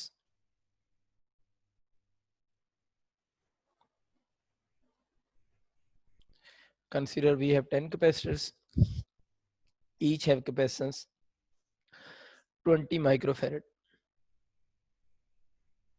are connected in series। चलिए मैं पूरा लफ्ज लिख देता हूँ, लेकिन ये जो मैंने लिखा है ना आर कनेक्टेड इन सीरीज, ये वैसे कम लफ्ज लिखा होता है, इसकी जगह और लफ्ज लिखे होते हैं। वो लिखा होगा are connected side by side, या लिखा होगा are connected plate to plate, are connected in series, calculate C equivalent. अब सी इक्विवेलेंट कैलकुलेट करनी है। अब देखो ना इसमें कितने कैपेसिटर्स हैं, नंबर ऑफ कैपेसिटर्स आपको 10 गिवन है, ईच हैव कैपेसिटेंस 20 माइक्रोफैरड, सबकी कैपेसिटेंस सेम है ना। तो ये मैं आपको बता रहा था कि अब दूसरा तरीका क्या है इसको हल करने का, इधर से हल करें। क्या लिखें, 1/20 1/20 1/20 बी 10 दफा 1/20 लिखो, फिर एलसीएम लो, फिर सॉल्व करो ना। तो उसका आसान हल है कि इसको इस फार्मूले से कर लो। ये फार्मूला कब अप्लाई होगा, जब नंबर ऑफ कैपेसिटर्स आपको गिवन हो, बहुत सारे कैपेसिटर्स हो लेकिन उनकी कैपेसिटेंस सेम हो। तो यहाँ पर बहुत सारे कैपेसिटर्स हैं, उनकी तादाद है लेकिन सबकी कैपेसिटेंस सेम है, तो सी इक्विवेलेंट इसी फार्मूले से निकाल लेंगे। सी की जगह उसकी कैपेसिटेंस लिखें, किसी एक की लिखनी होती, किसी एक की, क्योंकि सबकी सेम होगी ना, किसी एक की लिखें, नीचे नंबर ऑफ कैपेसिटर से डिवाइड करें, तो इस पूरे कॉम्बिनेशन की जो कैपेसिटेंस बनेगी वो 20 माइक्रोफैरड होगी। माइक्रोफैरड किधर से आ गया, जो 20 की यूनिट होगी इसकी भी तो वही यूनिट बनेगी ना। तो इसका जो आंसर होगा वो 2 माइक्रोफैरड उस पूरे कॉम्बिनेशन की कैपेसिटेंस होगी, ठीक है। अच्छा, ये बात आपको करवाने की जरूरत को नहीं कि अगर दो कैपेसिटर्स हो दोनों की कैपेसिटेंस डिफरेंट हो तो हम इससे कर लेंगे। अगर दो हो ना और सीरीज में लगे हो और कैपेसिटेंस सेम हो तो फिर नीचे वाले फार्मूले से कर लो ना। अगर दो की कैपेसिटेंस सेम हो तो फिर नीचे वाले से करो, लेकिन अगर दो ही हैं और उनकी डिफरेंट कैपेसिटेंस है तो फिर इधर से कर लो तो बेहतर है, क्योंकि इधर से तो हो नहीं सकता। ये बात आपको क्लियर होगी कि ये कब यूज करना है दो के लिए, जब दो की कैपेसिटेंस डिफरेंट हो। अगर दो हैं और कैपेसिटेंस सेम है तो फिर नीचे वाले से करो, ज्यादा आसान है। अच्छा, ये तो सीरीज की थोड़ी सी बात की ना मैंने। इसी के साथ अगर हम पैरेलल कॉम्बिनेशन की बात करें, पैरेलल की वर्डिंग जो है वो हमें ऑलरेडी पता चल चुकी है, उसमें तो ज्यादा आसान है कि सी इक्विवेलेंट कैसे कैलकुलेट करेंगे। सीधी सीधी कैपेसिटेंस को ऐड कर देंगे। उसमें टू के लिए लिखने की जरूरत भी कोई नहीं है, क्योंकि दो के लिए भी तो ऐड ही होना है ना, सीधा सीधा उन्होंने C1 + C2। हाँ, एन के लिए लिख लें, for N equal capacitors, for N equal capacitors, क्योंकि बार बार ऐड करने की बजाय आप इसमें डायरेक्ट फार्मूला भी लिख सकते हैं, N × C लिख सकते हैं। अगर इसी सवाल को, ये जो नीचे लिखा हुआ है, इसको मैं ऊपर वाले क्वेश्चन के लिए सॉल्व करूं, यानी आर कनेक्टेड इन सीरीज की बजाय आर कनेक्टेड इन पैरेलल हो जाता, तो सी इक्विवेलेंट क्या होती है, एन नंबर ऑफ कैपेसिटर्स 10 हो जाती। इसी क्वेश्चन को मैं ऊपर वाले मेथड सॉल्व कर रहा हूँ, सीरीज की बजाय पैरेलल समझ लेना, यहाँ पर वर्ड पैरेलल है। तो किसी एक कैपेसिटर की कैपेसिटेंस लिखे 20, तो क्या आंसर आ जाता है, 200 माइक्रोफैरड आ जाता है। तो ये बस याद रखना है कि सेम क्वेश्चन दोनों तरफ अप्लाई हो सकता है। अगर इनकी और बातें करें सीरीज और पैरेलल की, तो याद रखना है कि सीरीज कॉम्बिनेशन में जो इक्विवेलेंट कैपेसिटेंस होती है ना, मतलब सपोज करें वहां पर तीन कैपेसिटर लगे हुए हैं, एक C1 लगा हुआ है, एक C2, एक C3। जो सी इक्विवेलेंट की वैल्यू होगी ना सीरीज कॉम्बिनेशन में, वो C1 से भी कम होगी, सी इक्विवेलेंट की वैल्यू C2 से भी कम होगी, और सी इक्विवेलेंट की वैल्यू C3 से भी कम होगी। तो सीरीज कॉम्बिनेशन में जो इक्विवेलेंट कैपेसिटेंस होती है, उस सर्किट में जितने भी कैपेसिटर्स लगे होते हैं, सी इक्विवेलेंट की वैल्यू उन सब कैपेसिटर में किसी भी कैपेसिटर की कैपेसिटेंस से कम होती है। यानी अगर तीन कैपेसिटर्स हैं C1, C2, C3, तो इन तीनों की जो अपनी इंडिविजुअल कैपेसिटेंस है ना, सी इक्विवेलेंट की वैल्यू उससे भी क्या होगी, कम होगी। लेकिन अगर यही बात, ये तो सीरीज की बातें आ रही हैं, ऊपर पैरेलल लिखा हुआ है ना, अगर पैरेलल में C1, C2, C3 तीन कैपेसिटर होते हैं, तो सी इक्विवेलेंट की जो वैल्यू थी वो C1, C2 और C3 तीनों से क्या होनी थी, ग्रेटर होनी थी। तो पैरेलल कॉम्बिनेशन में क्या होता है कि सी इक्विवेलेंट की वैल्यू जो होती है वो किसी भी कैपेसिटर की इंडिविजुअल कैपेसिटेंस से ज्यादा होती है, और पैरेलल सीरीज कॉम्बिनेशन में सी इक्विवेलेंट की वैल्यू किसी भी इंडिविजुअल कैपेसिटर की कैपेसिटेंस से भी क्या होती है, कम होती है। बात याद रखनी है। फिर एक और चीज याद रखनी है, ये ऑलरेडी इसका समझाऊंगा मैंने, कि सीरीज कॉम्बिनेशन में ये तीन कैपेसिटर लगे हुए ना, वो कहता है एक और कैपेसिटर उसने ऐड की है, मैं C4 चैनल लिख देता हूँ, उसने कैपेसिटर एक और ऐड कर दी है। सीरीज कॉम्बिनेशन है, कैपेसिटर तीन थे, चार, एक चौथा, पांचवा, छठा और कैपेसिटर ऐड करता जा रहा है। तो कैपेसिटर सीरीज कॉम्बिनेशन में ऐड होने से सी इक्विवेलेंट की वैल्यू कम हो जाती है। अगर आपको ये बात समझ आती है तो अच्छी बात है, नहीं आती तो आप घर जाके इसको खुद अभी सॉल्व कीजिएगा जब आप फ्री हों। अब ये कीजिएगा कि इधर वैल्यूज रखिएगा अपनी मर्जी से, इसकी 2 माइक्रोफैरड, इसकी 3 रख लें, इसकी 4 रख लें, एक और 2 माइक्रोफैरड का कैपेसिटर ऐड कीजिएगा, और इसको फिर प्रॉपर कैलकुलेटर से आप सॉल्व कीजिएगा। अब देखिएगा जितनी तीन की कैपेसिटेंस थी, जब चौथा आप लोगों ने ऐड करके सी इक्विवेलेंट निकालनी है, तो सी इक्विवेलेंट उस चौथे के ऐड होने से ज्यादा नहीं हुई, बल्कि सी इक्विवेलेंट की वैल्यू कम हो गई है। आप मैथमेटिकली भी प्रूव कर सकते हैं, फिजिकली समझें तो हम जो चीज इसमें लिखेंगे रेसिप्रोकल में लिखेंगे ना, तो रेसिप्रोकल में लिखने से चीज ज्यादा नहीं होती है, रेसिप्रोकल में लिखने से चीज कम हो जाती है। तो सीरीज कॉम्बिनेशन में कैपेसिटर्स ऐड करने से सी इक्विवेलेंट कम हो जाती है। लेकिन पैरेलल कॉम्बिनेशन में अगर ये एमसीक्यू आ जाए, हम एक और C4 समझाने के लिए लिख रहा हूँ ना, अगर हम एक और कैपेसिटर ऐड कर दें, तो पैरेलल कॉम्बिनेशन में तो सिंपल एडिशन होती है, तो उससे जो सी इक्विवेलेंट की वैल्यू होगी वो इंक्रीज करेगी। तो सीरीज कॉम्बिनेशन में सी के नया कैपेसिटर ऐड करने से कैपेसिटेंस कम हो जाती है। लेकिन पैरेलल कॉम्बिनेशन में अगर हमको नया कैपेसिटर ऐड करेंगे, तो कैपेसिटेंस कम नहीं होगी, बल्कि न्यू कॉम्बिनेशन के ऐड करने से जो कैपेसिटेंस की वैल्यू होगी वो पहले से ज्यादा हो जाएगी। ये बहुत आसान सी बात है, इसका ऑलरेडी आपको अब आइडिया हो चुका होगा। नेक्स्ट बच्चों, फर्दर इसी के कुछ एमसीक्यू बनाते हैं। एक एमसीक्यू आ रहा होता है रेशो का, जो कि बहुत कॉमन एमसीक्यू है, उसकी बात करते हैं। रेशियो में इसके ऊपर चले टाइटल भी लिख देते हैं, रेशियो ऑफ सी इक्विवेलेंट का क्वेश्चन आ रहा होता है। ये यूं भी पूछता है कि रेशियो ऑफ मैक्सिमम कैपेसिटेंस की टू द मिनिमम कैपेसिटेंस का रेशियो बताओ। या ये क्वेश्चन सेम भी आ सकता है कि जब capacitors are connected in parallel and when capacitors are connected in series, तो तब उनकी रेशियो बताओ। यानी रेशियो ऑफ सी इक्विवेलेंट के लिए दो वर्ड यूज कर सकते हैं। याद रखना है, पैरेलल जो कॉम्बिनेशन होता है उसमें कैपेसिटेंस मैक्सिमम होती है, और सीरीज कॉम्बिनेशन में कैपेसिटेंस मिनिमम होती है। एस मीन सीरीज में कैपेसिटेंस मिनिमम और पैरेलल में कैपेसिटेंस मैक्सिमम होगी। ये बात आप लोगों ने अदर वे भी याद रखनी है, मतलब इसके अलावा भी, ठीक है। क्वेश्चन आपका ये आ सकता है कि आपका सपोज करें आपके पास एन कैपेसिटर्स हैं, मैं सिंपल भी लिख सकता हूँ, आपके पास कितने कैपेसिटर, एन कैपेसिटर्स हैं, ईच हैव कैपेसिटेंस सी। चले, आपके पास n कैपेसिटर्स हैं, हर एक की कैपेसिटेंस सेम है, और आपका क्वेश्चन ये आ गया है कि जब आप लोगों ने पहले इनको पैरेलल में कनेक्ट की है और फिर आप लोगों ने इनको किस में कनेक्ट किया है, सीरीज में कनेक्ट की है। यानी n कैपेसिटर्स हैं, पहले आप इनको किस में कनेक्ट कर रहे हैं, पैरेलल में कनेक्ट कर रहे हैं, और फिर इन्हीं कैपेसिटर्स को आप लोग सीरीज में कनेक्ट कर रहे हैं। तो क्वेश्चन आप लोगों से वो ये पूछ रहा है कि आप लोग ये बताएं कि इसमें से सी पैरेलल ओवर सी सीरीज की रेशियो बताओ। दोबारा रिपीट कर रहा हूँ कि you have number of capacitors और उन सारे कैपेसिटर की कैपेसिटेंस सेम है, और आपसे कहता है पहले उन सारे कैपेसिटर्स को जितनी भी तादाद गिवन है उनको उसने किस में कनेक्ट किया है, पैरेलल में कनेक्ट किया है, और फिर उन्हीं कैपेसिटर को पैरेलल से उतार कर उसने सीरीज में कनेक्ट किया है। तो सी पैरेलल ओवर सी सीरीज की रेशियो बनाओ। तो पहले आप क्या निकालेंगे, इनकी सी इक्विवेलेंट पैरेलल में निकालेंगे, फिर इनकी सी इक्विवेलेंट सीरीज में निकालेंगे, फिर आंसर बताएंगे। यूं भी सवाल आ सकता है, या आपसे कह सकता है कि आपके पास एन कैपेसिटर्स हैं, सबकी कैपेसिटेंस सेम है, आप उन सारे कैपेसिटर्स की सी मैक्सिमम की सी मिनिमम के साथ रेशियो बताओ। तो सी मैक्सिमम और सी मिनिमम असल में सी पैरेलल और सी सीरीज को ही कहते हैं। तो इस क्वेश्चन को आसानी से अटेम्प्ट करने का तरीका ये होता है, अदरवाइज से ये पूरे 2 पेजेस का क्वेश्चन बन जाता है। तभी हम लोगों ने पढ़ा है कि सी पैरेलल में अगर एन कैपेसिटर जिनकी कैपेसिटेंस सेम हो वो पैरेलल में लगे हुए हो, तो उनकी इक्विवेलेंट कैपेसिटेंस का फॉर्मूला क्या होता है, एन सी नहीं होता। अभी हम लोगों ने पढ़ा है उनकी इक्विवेलेंट कैपेसिटेंस का फॉर्मूला एनसी है। और अभी हमने ये भी पढ़ा है कि अगर एन कैपेसिटर जिनकी कैपेसिटेंस सेम हो उनको हम लोग किस में कनेक्ट कर दें, पैरेलल में कनेक्ट करने के बजाय अब अगर हम सीरीज में कनेक्ट कर देते हैं तो फिर उनकी इक्विवेलेंट कैपेसिटेंस का फॉर्मूला सी बाई एन होता है। अभी आप लोगों को पढ़ाया था। अब क्या होगा, सी सी से कैंसिल हो जाएगा, तो सी पैरेलल ओवर सी सीरीज किसकी इक्वल हो जाएगा, एन स्क्वायर हो जाएगा। ये तो बहुत आसान हो गया कि अगर हम इस मेथड से करें। आप इस सवाल को यूं समझिए कि आपका क्वेश्चन आ जाता है कि आपका 5 कैपेसिटर्स हैं, 5 कैपेसिटर्स हैं, और ईच है कैपेसिटेंस ऑफ, हर एक की जो कैपेसिटेंस है वो सपोज करते हैं आपके पास 2 माइक्रोफैरड है। आपके पास 5 कैपेसिटर्स हैं, हर एक की कैपेसिटेंस 2 माइक्रोफैरड है, और आपसे कहता है कि इन 5 कैपेसिटर्स को पहले आप लोगों ने पैरेलल में लगाया है और फिर आप लोगों ने किस में लगाया है, सीरीज में लगाया है। इनकी सी पैरेलल ओवर सी सीरीज की रेशियो बताओ। तो हम लोगों ने इसका शॉर्टकट बनाया हुआ है ना, हमें पता है कि इसका फॉर्मूला क्या होगा, एन स्क्वायर होगा। एन यहाँ पर किसकी इक्वल आ रहा है, 5 की इक्वल आ रहा है, तो 5 का स्क्वायर कर देंगे, तो 5 का स्क्वायर आपके पास कितना बन जाएगा, 25:1। तो इसको फिर हम इस तरह इजी मेथड से क्या कर सकते हैं, सॉल्व कर सकते हैं। एक दो सिंपल सी मैं बातें आप लोगों से शेयर करता हूँ, फिर हम आगे चले जाएंगे। देखिए मैंने एक सर्किट बना रहा हूँ जिसमें मैंने ये 3 कैपेसिटर्स लगा दिए।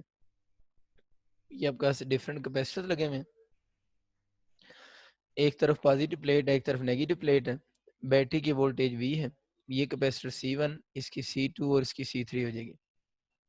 कैपेसिटर हो गए, इनकी कैपेसिटेंस C1, C2 और C3 इनकी क्या है, कैपेसिटेंस है हमारे पास, और इनको मैंने बैटरी के साथ कनेक्ट कर दिए। सपोज करें बच्चों आपका एमसीक्यू ये आ जाता है कि C1 ग्रेटर है C2 से और C2 ग्रेटर है C3 से। अभी जो मैं बातें करने लगा हूँ ये बहुत ही फंडामेंटल बातें हैं, लेकिन इसके एमसीक्यू काफी ज्यादा आते हैं, इसलिए आप लोगों ने उनको सीक्वेंस में समझते जाना है, क्योंकि मैं दोबारा रिवीजन की तरफ नहीं आऊंगा इस बात के, क्योंकि वो बात लंबी हो जाएगी ना। पहला आपका एमसीक्यू ये आएगा, ये तीनों कैपेसिटर लगे हुए एक बैटरी के साथ कनेक्ट है, आपको पता है सीरीज में लगे हुए 3-4 जितने भी हो, 2 हो फिर भी एक ही बात है। पहला सवाल ये आएगा कि बताएं इनमें से किस में चार्ज सबसे ज्यादा स्टोर होगा, यानी किस में चार्ज ज्यादा स्टोर होगा। तो हमें पता है कि ये किस में लगे हुए हैं, सीरीज में लगे हुए हैं। तो सीरीज की ये प्रॉपर्टी होती है सबके क्रॉस चार्ज सेम स्टोर होता है, यानी सीरीज कॉम्बिनेशन की ये प्रॉपर्टी होती है कि सबके क्रॉस चार्ज क्या स्टोर होगा, सेम स्टोर होगा। लेकिन सीरीज कॉम्बिनेशन में अगर वी पूछेगा तो वी सबका डिफरेंट होगा। अच्छा, एक अक्सर लोग कहते हैं कि वी हमेशा डिफरेंट होगा। देखिए वी कब डिफरेंट होगा, इफ सी डिफरेंट होगा ना। यानी अगर सबकी बच्चों कैपेसिटेंस डिफरेंट है तो फिर सबका वी डिफरेंट होगा। देखिए अगर इसकी कैपेसिटेंस, इसकी कैपेसिटेंस और इसकी कैपेसिटेंस बराबर हो जाती तो इन सब का आपस में पोटेंशियल भी क्या हो जाता है, इक्वल हो जाता है। लेकिन इनकी कैपेसिटेंस जो मर्जी हो, सेम हो डिफरेंट हो, चार्ज हमेशा सेम होगा। वी डिफरेंट होगा, जनरली जब हम बोलते हैं तो हम ये बोलते हैं इनके क्रॉस पोटेंशियल डिफरेंस डिफरेंट होगा। लेकिन पोटेंशियल कब डिफरेंट होगा, अगर सबकी कैपेसिटेंस डिफरेंट होगी। अगर सीरीज में सबकी कैपेसिटेंस सेम हो जाए, अगर सीरीज में सबकी कैपेसिटेंस सेम हो जाए तो सबका पोटेंशियल भी क्या होगा, सेम ही होगा। ये बात आप लोगों ने याद रखनी है। लेकिन चार्ज होगा उसका कैपेसिटेंस सेम होने या कैपेसिटेंस डिफरेंट होने के साथ लेना देना नहीं है, चार्ज हमेशा ही डिफरेंट होगा। मैं इस पे भी और भी बात करता हूँ बहुत डिटेल से। ये आपको चीज़ क्लियर हो जाएगी इसमें, मैं इसको इधर ही रख देता हूँ ना। अच्छा, अब हमें ये समझ आ गया कि Q इक्वल टू CV हो गया। अब ज़रा देखें, Q इक्वल टू तो CV होता है। अभी हम ये बोल रहे थे कि चार्ज जितना सॉरी, चार्ज का C के साथ लेंगे नहीं, चार्ज हमेशा इसमें सेम ही होगा ना, ये बात हुई है ना। C इंटू V हो गया। Q को कांस्टेंट कर दें तो C का V के साथ इन्वर्स रिलेशन है। वो जो बात मैं फिजिकली कर रहा था, उस बात को आप मैथमेटिकली भी आप फील कर सकते हैं। मतलब कहने का क्या है, उन जितने भी कैपेसिटर्स हैं, जिस कैपेसिटर की कैपेसिटेंस सबसे कम होगी, जिस कैपेसिटर की कैपेसिटेंस सबसे कम होगी, उसका पोटेंशियल डिफरेंस उतना ज़्यादा होगा, और जिसकी कैपेसिटेंस ज़्यादा होगी, उसका पोटेंशियल डिफरेंस उतना ही क्या होगा, कम हो रहा होगा। 1 सेकंड आप वेट कीजिएगा। तो ये मैं समझ आ गया कि C जिसका कम होगा, पोटेंशियल डिफरेंस उसका उतना ही ज़्यादा होगा। तो C का और V का आपस में इन्वर्स रिलेशन बन रहा है। C कम होने से पोटेंशियल डिफरेंस ज़्यादा हो जाएगा। तभी जो हम बात कर रहे थे, ये हमने टॉपिक लिखा हुआ है, जो सर्किट बनाया है, उसमें C1 ज़्यादा है C2 से, C2 ज़्यादा है C3 से। तो अगर पूछता है कि इन तीनों कैपेसिटर में, ये जो आपने 3 कैपेसिटर बनाए हुए हैं, इन तीनों में बताएं किसके क्रॉस, इसके क्रॉस पोटेंशियल डिफरेंस V1, इसका पोटेंशियल डिफरेंस V2, इसका V3। तो पूछेगा बताएं किसके क्रॉस पोटेंशियल डिफरेंस ज्यादा होगा। तो क्या हम बोलेंगे, जिसकी कैपेसिटेंस कम होगी, जिसकी C कम होगी, उसका क्रॉस V ज्यादा होगा ना। तो कौन ज्यादा होगा, V3 ग्रेटर होगा किससे, V2 से, और V2 ग्रेटर होगा किससे, V1 से। तो इस तरह बच्चों आप बता सकते हैं। अब जरा खुद सोचें, जो मैं आपसे पहले बात कर रहा था कि V डिफरेंट होगा, C डिफरेंट हो। अब देखो, अगर इनका C सबका सेम होगा, तो सबका V भी क्या होगा, सेम ही होगा। एक तो ये बात होगी। फिर बच्चों, सीरीज कॉम्बिनेशन के लिए अगली बात ये याद रखनी है कि V जो है वो बैटरी का पोटेंशियल है ना। V जो है वो यूं समझने कि बैटरी का पोटेंशियल या टोटल पोटेंशियल है। वो क्या होगा, वो जितने भी पोटेंशियल डिफरेंस आप लोग बना रहे हैं, उन सब के सम के बराबर होगा। यानी ये आपके पास V1 V2 V3 किसके है, उन कैपेसिटर के क्रॉस पोटेंशियल डिफरेंस है ना। तो ये बैटरी का जो पोटेंशियल होगा उसके इक्वल होगा। ये बात बहुत सिंपल सी बात है, सीरीज कॉम्बिनेशन में। रजिस्टर में भी ऐसे ही होता है। तो एक तो ये कंसेप्ट आप लोगों ने याद रखना है। अब आगे चलते हैं। आगे ये चक्कर है कि सपोज करें, ये तो मैं समझ आ गया चार्ज सेम है। अब अगर सवाल आ जाता है कि चार्ज तो चलो सेम है, लेकिन चार्ज कितना है। चार्ज सेम तो है, लेकिन चार्ज कितना है, इसको कैलकुलेट करके दें। ये सवाल आ जाता है कि आपको क्वेश्चन यही है, 3 कैपेसिटर बच्चों लगे हुए हैं, और आपको ज़ाहिर है उस सवाल में C1 C2 C3 गिवन होंगे, वैल्यूज गिवन होंगी ना। ये तो अभी जनरल क्वेश्चन बने थे ना, उसने ऑर्डर बताया हुआ था। तो अगर वो कहते हैं चार्ज की एग्जैक्ट वैल्यू कैलकुलेट करो, आप बोल रहे हो सब पे चार्ज सेम होगा, तो कितना चार्ज होगा। तो उसके लिए आपको C1 और C2 और C3 की वैल्यूज गिवन होंगी। तो उसके लिए आप लोगों ने सबसे पहले ये करना है, चार्ज कैलकुलेट करने का पहला स्टेप ये होगा कि आपको C इक्विवेलेंट फाइंड करनी है। सीरीज कॉम्बिनेशन में चार्ज कैलकुलेट करने के लिए सबसे पहले आप लोगों ने बच्चों सी इक्विवेलेंट फाइंड आउट करनी है। सी इक्विवेलेंट कैसे निकलेगी, अगर 3 कैपेसिटर्स हैं तो वो आपको पता है मजबूरी है कि आप लोग क्या यूज करो, 1/C1, 1/C2, 1/C3 से, ये आप खुद करोगे। 1 2 3 आपको वैल्यूज गिवन होंगी, वैल्यूज बार बार बोल रहा हूँ। वैल्यूज अगर बच्चों गिवन है, तब सी इक्विवेलेंट निकल आया। मसला क्या है कि सीरीज कॉम्बिनेशन में वो किसी भी कैपेसिटर के क्रॉस चार्ज पूछ रहा है। ये तो आपको पता है ना, अगर 3 कैपेसिटर हैं तो Q1 बराबर होगा Q2 के, Q बराबर होगा Q3 के। Q वो पेपर में ये कहेगा C2 के अक्रॉस चार्ज बताओ, वो आपसे कहेगा C3 के अक्रॉस चार्ज बताओ। तो किसी भी कैपेसिटर के अक्रॉस अगर आपको वो कहता है चार्ज कैलकुलेट करें, तो चार्ज आप इस मेथड से कैलकुलेट कर सकते हैं। ठीक है, ये वो Q1 Q2 और Q3 आपस में बराबर होंगे, which is equal to Q होगा। ठीक। अच्छा, अब बच्चों चक्कर इसमें ये है कि Q कैलकुलेट कैसे करना है, ये बात हो रही है। किसी के अक्रॉस भी कैलकुलेट कैसे करना है, उसके लिए पहले क्या फाइंड करना है, सी इक्विवेलेंट हो गया, सी इक्विवेलेंट फाइंड आउट। उसके बाद जनाब आप लोगों ने फार्मूला लिखना है, Q equal to C equivalent into V. V किसका पोटेंशियल है, जो बैटरी का पोटेंशियल होगा। तो इस तरह बच्चों आप किसी भी कैपेसिटर के क्रॉस चार्ज बता सकते हो। तो आप लोगों ने पहले क्या निकालना है, सी इक्विवेलेंट। उस सी इक्विवेलेंट को बैटरी की वोल्टेज से मल्टीप्लाई करोगे, तो कोई भी जो कैपेसिटर होगा उसके अक्रॉस चार्ज फिर आप इस मेथड से बहुत इजीली कैलकुलेट कर सकते हैं। एक बात होगी, सबके क्रॉस चार्ज मेरी तरफ से कैलकुलेट हो गए। अब ये आ जाता है कि किसी V1 के क्रॉस पोटेंशियल डिफरेंस बताओ। किसी के क्रॉस भी आ सकता है, V1 आ जाए, V2 आ जाए, V3 आ जाए। तो किसी एक के अक्रॉस पोटेंशियल डिफरेंस की वैल्यू बताएं, कितना है पोटेंशियल डिफरेंस, कैलकुलेट करें। पहले तो ये था ना, ऑर्डर बताएं। अब पूछ रहे हैं कि आप लोगों ने उस पोटेंशियल डिफरेंस की वैल्यू को कैलकुलेट करना है। तो वो बच्चों कैसे कैलकुलेट करेंगे, उसमें भी पहला स्टेप यही होगा कि चार्ज बनाएं। यानी सबसे पहले पोटेंशियल डिफरेंस कैलकुलेट करने भी के लिए भी क्या बनाना पड़ेगा, चार्ज बनाना पड़ेगा। तो चार्ज मस्त बनाना है, otherwise V1 V2 V3 calculate नहीं होंगे। अब V1 हो, V2 हो, V3 हो, फर्क नहीं पड़ेगा, चार्ज आ गया।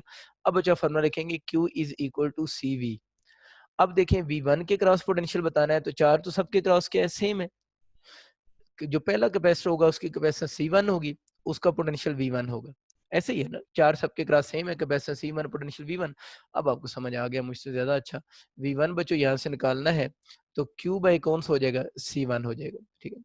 तो V1 इज़ इक्वल टू हो जाएगा Q बाई C1। Q आप लोगों ने कैसे कैलकुलेट करना है? ऊपर मेथड लिखा हुआ है। C1 आपको ऑलरेडी सवाल में गिवन होगा। तो किसी भी कैपेसिटर के अक्रॉस इस तरह आप लोग जो है वो इंडिविजुअल जो पोटेंशियल है वो भी कैलकुलेट कर सकते हैं। इंडिविजुअल चार्ज भी अब आप लोग इंडिविजुअल चार्ज का मतलब तो ये नहीं चार्ज सबका सेम है। तो इंडिविजुअल चार्ज कह लें या नेट चार्ज कह लें, बात तो एक ही बनेगी। तो अब तो नेट चार्ज तो नहीं कहना चाहिए, मुझे टोटल चार्ज कहना चाहिए, वो भी आप कैलकुलेट कर सकते हैं। उम्मीद आपको ये कंसेप्ट क्लियर हो चुका होगा। अब हम आते हैं आगे। ज़्यादातर जो क्वेश्चन आते हैं ना वो आपके पास आते हैं फॉर 2 कैपेसिटर्स के लिए। वो जो मैंने पहले आपको सवाल करवाया था, वो ज़्यादा कैपेसिटर्स के लिए था। 2 से ज़्यादा हो तो फिर आप लोगों ने उसी अप्रोच को यूज़ करना है। अब एक चीज़ नोट करें, ये अच्छा खासा लंबा काम हो जाएगा अगर V1 कैलकुलेट करना हो। कैसे लंबा हो जाएगा? 3 स्टेप हैं। पहला स्टेप क्या है? पहले तो जनाब आप C इक्विवेलेंट निकालने के चक्करों में लगे रहें। C इक्विवेलेंट निकल आए, उसके बाद आप Q equal to C equivalent use करके चार्ज निकालो। चार्ज निकल आने के अभी पोटेंशियल नहीं आया, आप लोगों ने V1 कैलकुलेट करना है। पहले ये निकालो, फिर चार्ज निकालो, फिर इस फार्मूले में आओ, Q जो निकाला है उसको पुट करो, C1 से डिवाइड करो, तब जाकर V1 आएगा।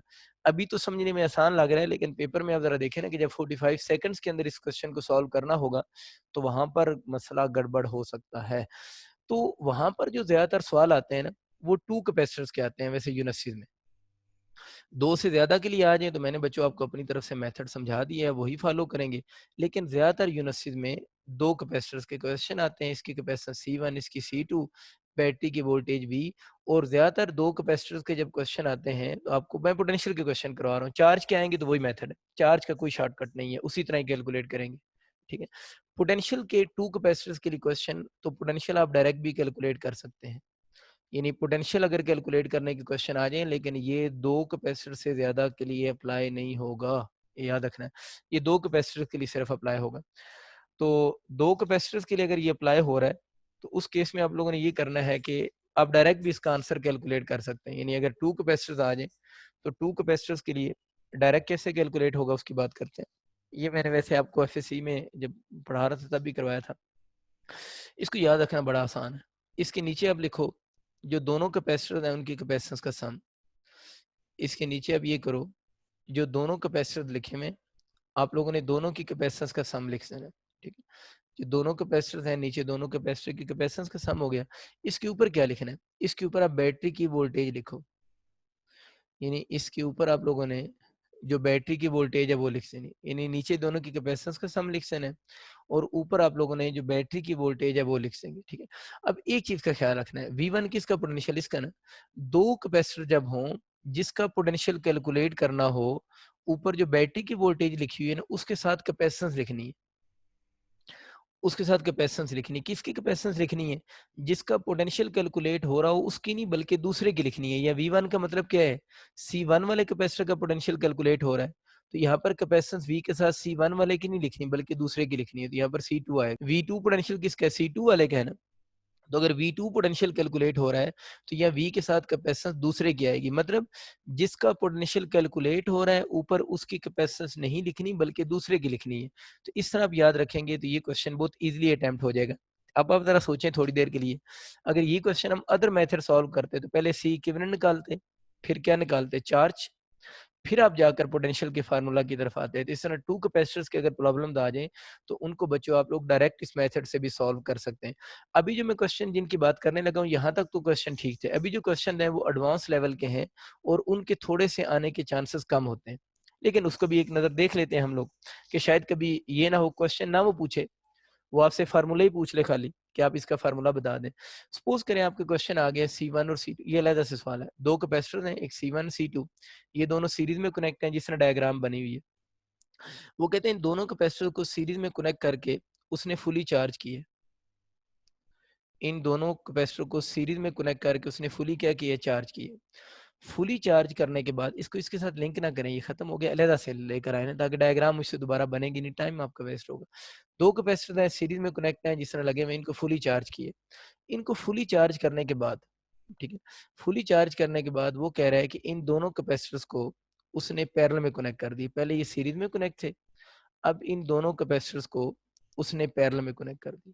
ठीक है, ये देख लें, वो जो दोनों कैपेसिटर जिनकी कैपेसिटेंस C1 है, इसकी C2 है, इन दोनों कैपेसिटर्स को मैंने पैरेलल में आपके सामने कनेक्ट कर दी। ठीक है, अब इस बात को थोड़ा-सा आप लोग फ़ील भी कीजिएगा। ये दोनों कैपेसिटर्स आपस में पैरेलल में कनेक्ट हो गए। जब वो जनरली कहते हैं ना पैरेलल में कनेक्ट हों, हमें पता है ना इन दोनों के अक्रॉस पोटेंशियल सेम तो नहीं है, पोटेंशियल तो डिफरेंट है दोनों का। ठीक है ना, पोटेंशियल तो डिफरेंट आ रहा है दोनों का, V1 V2 लिखा हुआ है। अब जनरली जब क्वेश्चन आएगा तो इसका मतलब ये होगा कि आप लोगों ने ये पॉजिटिव प्लेट, इधर भी पॉजिटिव, ये नेगेटिव है, यानी इसकी पॉजिटिव को पॉजिटिव साथ कनेक्ट करना है, नेगेटिव को नेगेटिव साथ कनेक्ट करना है। जब वो खाली ये कहेगा कि दो कैपेसिटर्स हैं, पहले सीरीज में लगे हुए थे, आप लोगों ने उन दोनों को उठाकर पैरेलल में लगा दिया, तो अंडरस्टूड सी बात है, पॉजिटिव के साथ पॉजिटिव, नेगेटिव के साथ नेगेटिव कनेक्ट होगा। हमें पता है कि इन दोनों का पोटेंशियल सेम नहीं है, हमें पता है कि इन दोनों का पोटेंशियल सेम नहीं है, तो ये दोनों पैरेलल में लगे हुए हैं। पैरेलल में इन दोनों के दरमियान में फ्लो ऑफ चार्ज स्टार्ट हो जाएगी। पैरेलल में ये लूप तो है ना, इन दोनों के दरमियान में क्या स्टार्ट हो जाएगी, फ्लो ऑफ चार्ज स्टार्ट होगी, और उस वक्त तक चार्ज फ्लो करता रहेगा जब तक दोनों का पोटेंशियल सेम नहीं हो जाता। यानी चार्ज कब तक फ्लो करता रहेगा, जब तक दोनों का पोटेंशियल सेम नहीं हो जाता। तो मैं अक्सर बोलता होता हूँ कि इनके दरमियान में एडजस्टमेंट ऑफ चार्ज होगी। यानी जब उस सीरीज में आप लोगों ने चार्ज किए है ना, उसके बाद उनको पैरेलल में लगा दिए, तो पैरेलल में जब लगाया तो इन दोनों का पोटेंशियल सेम नहीं है, उस पोटेंशियल डिफरेंस की वजह से, इन दोनों का पोटेंशियल सेम नहीं है, उस पोटेंशियल डिफरेंस की वजह से एडजस्टमेंट ऑफ चार्ज होगी। अब वो कहता है कि एडजस्टमेंट ऑफ चार्ज कब तक होती रहेगी, उस वक्त तक होती रहेगी जब तक दोनों का पोटेंशियल सेम नहीं हो जाता। तो क्वेश्चन आ सकता है कि इन दोनों के दरमियान में जो न्यू पोटेंशियल होगा वो बताओ। न्यू पोटेंशियल कौन सा, कि जब दोनों के दरमियान में क्या चीज हो रही होगी, एडजस्टमेंट ऑफ चार्ज हो रही होगी, उसके बाद एक ऐसा पोटेंशियल आएगा जो दोनों का पोटेंशियल क्या हो जाएगा, सेम हो जाएगा। उस वक्त आप लोगों ने बताना है न्यू पोटेंशियल कितना होगा। उस न्यू पोटेंशियल को कैलकुलेट करने के दो फार्मूले हैं। मैंने क्या बताया कि शुरू में तो इन दोनों पर चार्ज सेम होगा ना, लेकिन जब यहाँ पर लगाएंगे तो अब एडजस्टमेंट ऑफ चार्ज होगी। तो सपोज करें इस पर चार्ज, एडजस्टमेंट ऑफ चार्ज के बाद Q1 बना है, इस पर Q2 बना है, तो यहाँ पर पैरेलल में लग गए हैं, तो पैरेलल में चार्ज सेम होना जरूरी तो नहीं होता। यहाँ तो क्या सेम होना जरूरी है, पोटेंशियल सेम होना जरूरी है। तो यूं समझने कि Q1 और Q2 इन पर कब चार्ज है, यानी आफ्टर एडजस्टमेंट ऑफ जो चार्जेस बने, इस पर Q1 है, इस पर Q2 है। न्यू पोटेंशियल कैलकुलेट करने का एक तरीका तो ये होता है कि Q1 प्लस Q2, यानी ऊपर चार्जेस का सम लिख दें और नीचे आप C1 प्लस C2 कर दें। और ये Q1 Q2 के बारे में याद रखना है कि ये दोनों पर एडजस्टमेंट चार्जेस हैं, यूं समझें। एडजस्टमेंट चार्जेस का मतलब है जब पैरेलल में लगा दिए उसके बाद जो न्यू चार्जेस बने हैं ना, जिस पे जाके पोटेंशियल सेम हुआ है, ये वो वाले चार्जेस हैं। एक तो इस फार्मूले से पोटेंशियल निकाल सकते हैं, दूसरा इसका फार्मूला जो होता है, वैसे इसका मैंने कभी न्यूमेरिकल नहीं देखा, दूसरा ये होता है कि अगर Q1 की अगर इसमें वैल्यूज पुट की जाए तो क्या बनेगा, C1 V1 प्लस क्या हो जाएगा, C2 V2। इसके क्वेश्चन ज्यादा आते हैं, C1 प्लस C2। मैं आपको समझाता हूँ बात सारी। ये फार्मूला आपका आइडेंटिफाई होने के लिए भी आ सकता है। सपोज करें आपका क्वेश्चन, ये वैसे फार्मूला आइडेंटिफाई होने के लिए आएगा, न्यूमेरिकल तो ये बहुत बड़ा बन जाता है, लेकिन आप इस बात को पूरा समझें। सवाल ये था कि दो कैपेसिटर से, उनको उसने सीरीज में चार्ज किया, सीरीज में फुली चार्ज करने के बाद उन दोनों को पैरेलल में लगा दिया।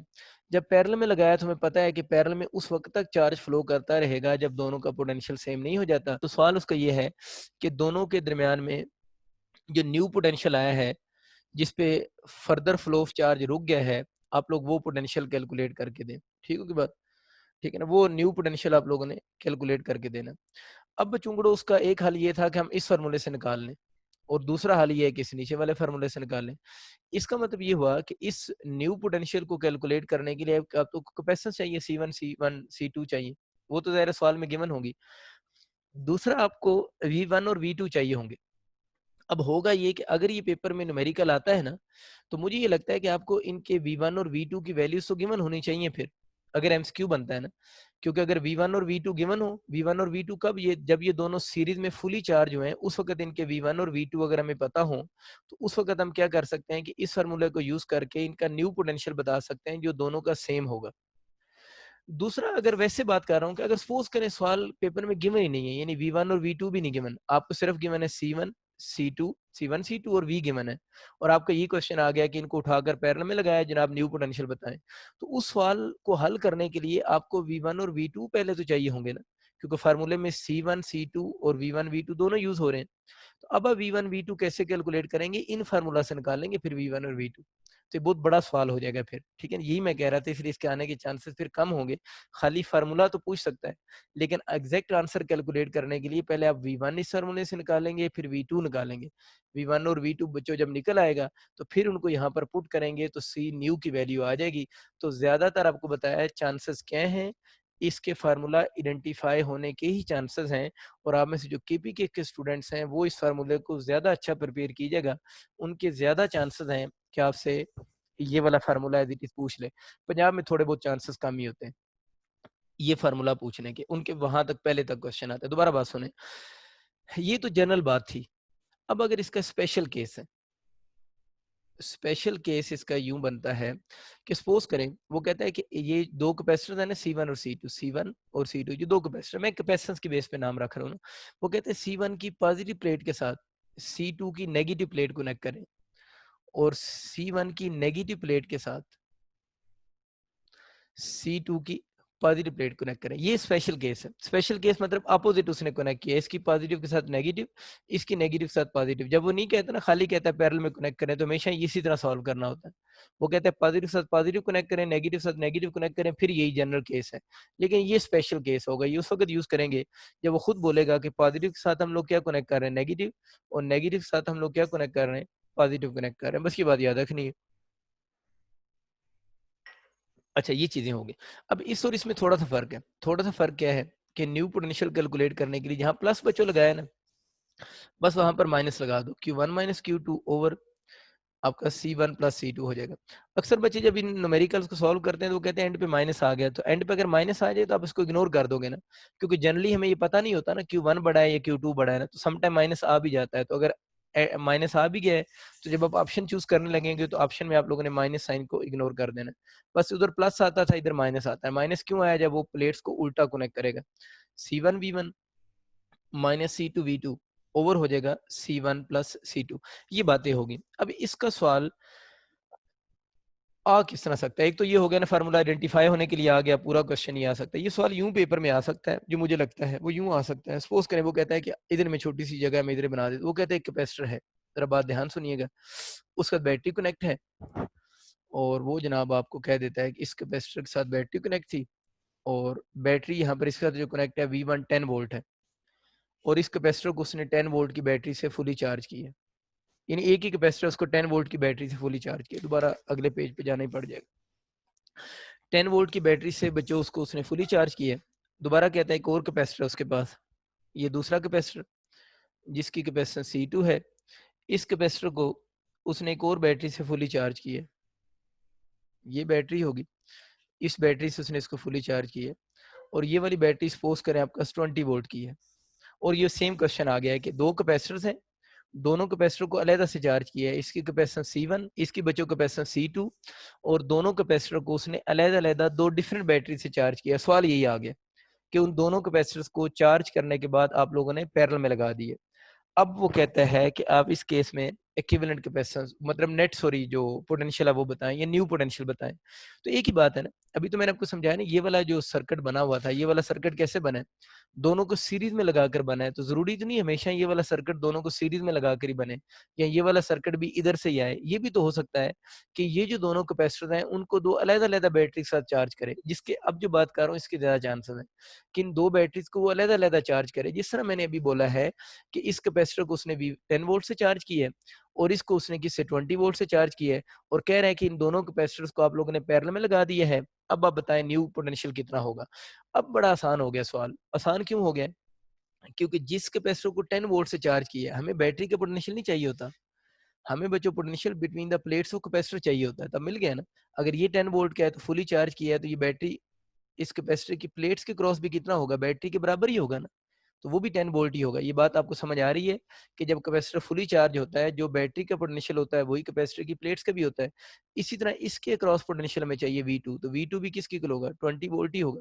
यानी जब फुली चार्ज का वर्ड यूज होगा बच्चों, तो जो बैटरी का पोटेंशियल है वही कैपेसिटर की प्लेट्स का भी पोटेंशियल होगा। तो अब देखो, अगर ये क्वेश्चन आ जाता है, दो बैटरीज को अलग अलग चार्ज करके फिर पैरेलल में लगाए, फिर तो ये फ़ॉर्मूला डायरेक्ट अप्लाई हो सकता है, फिर तो ईज़ी है ना।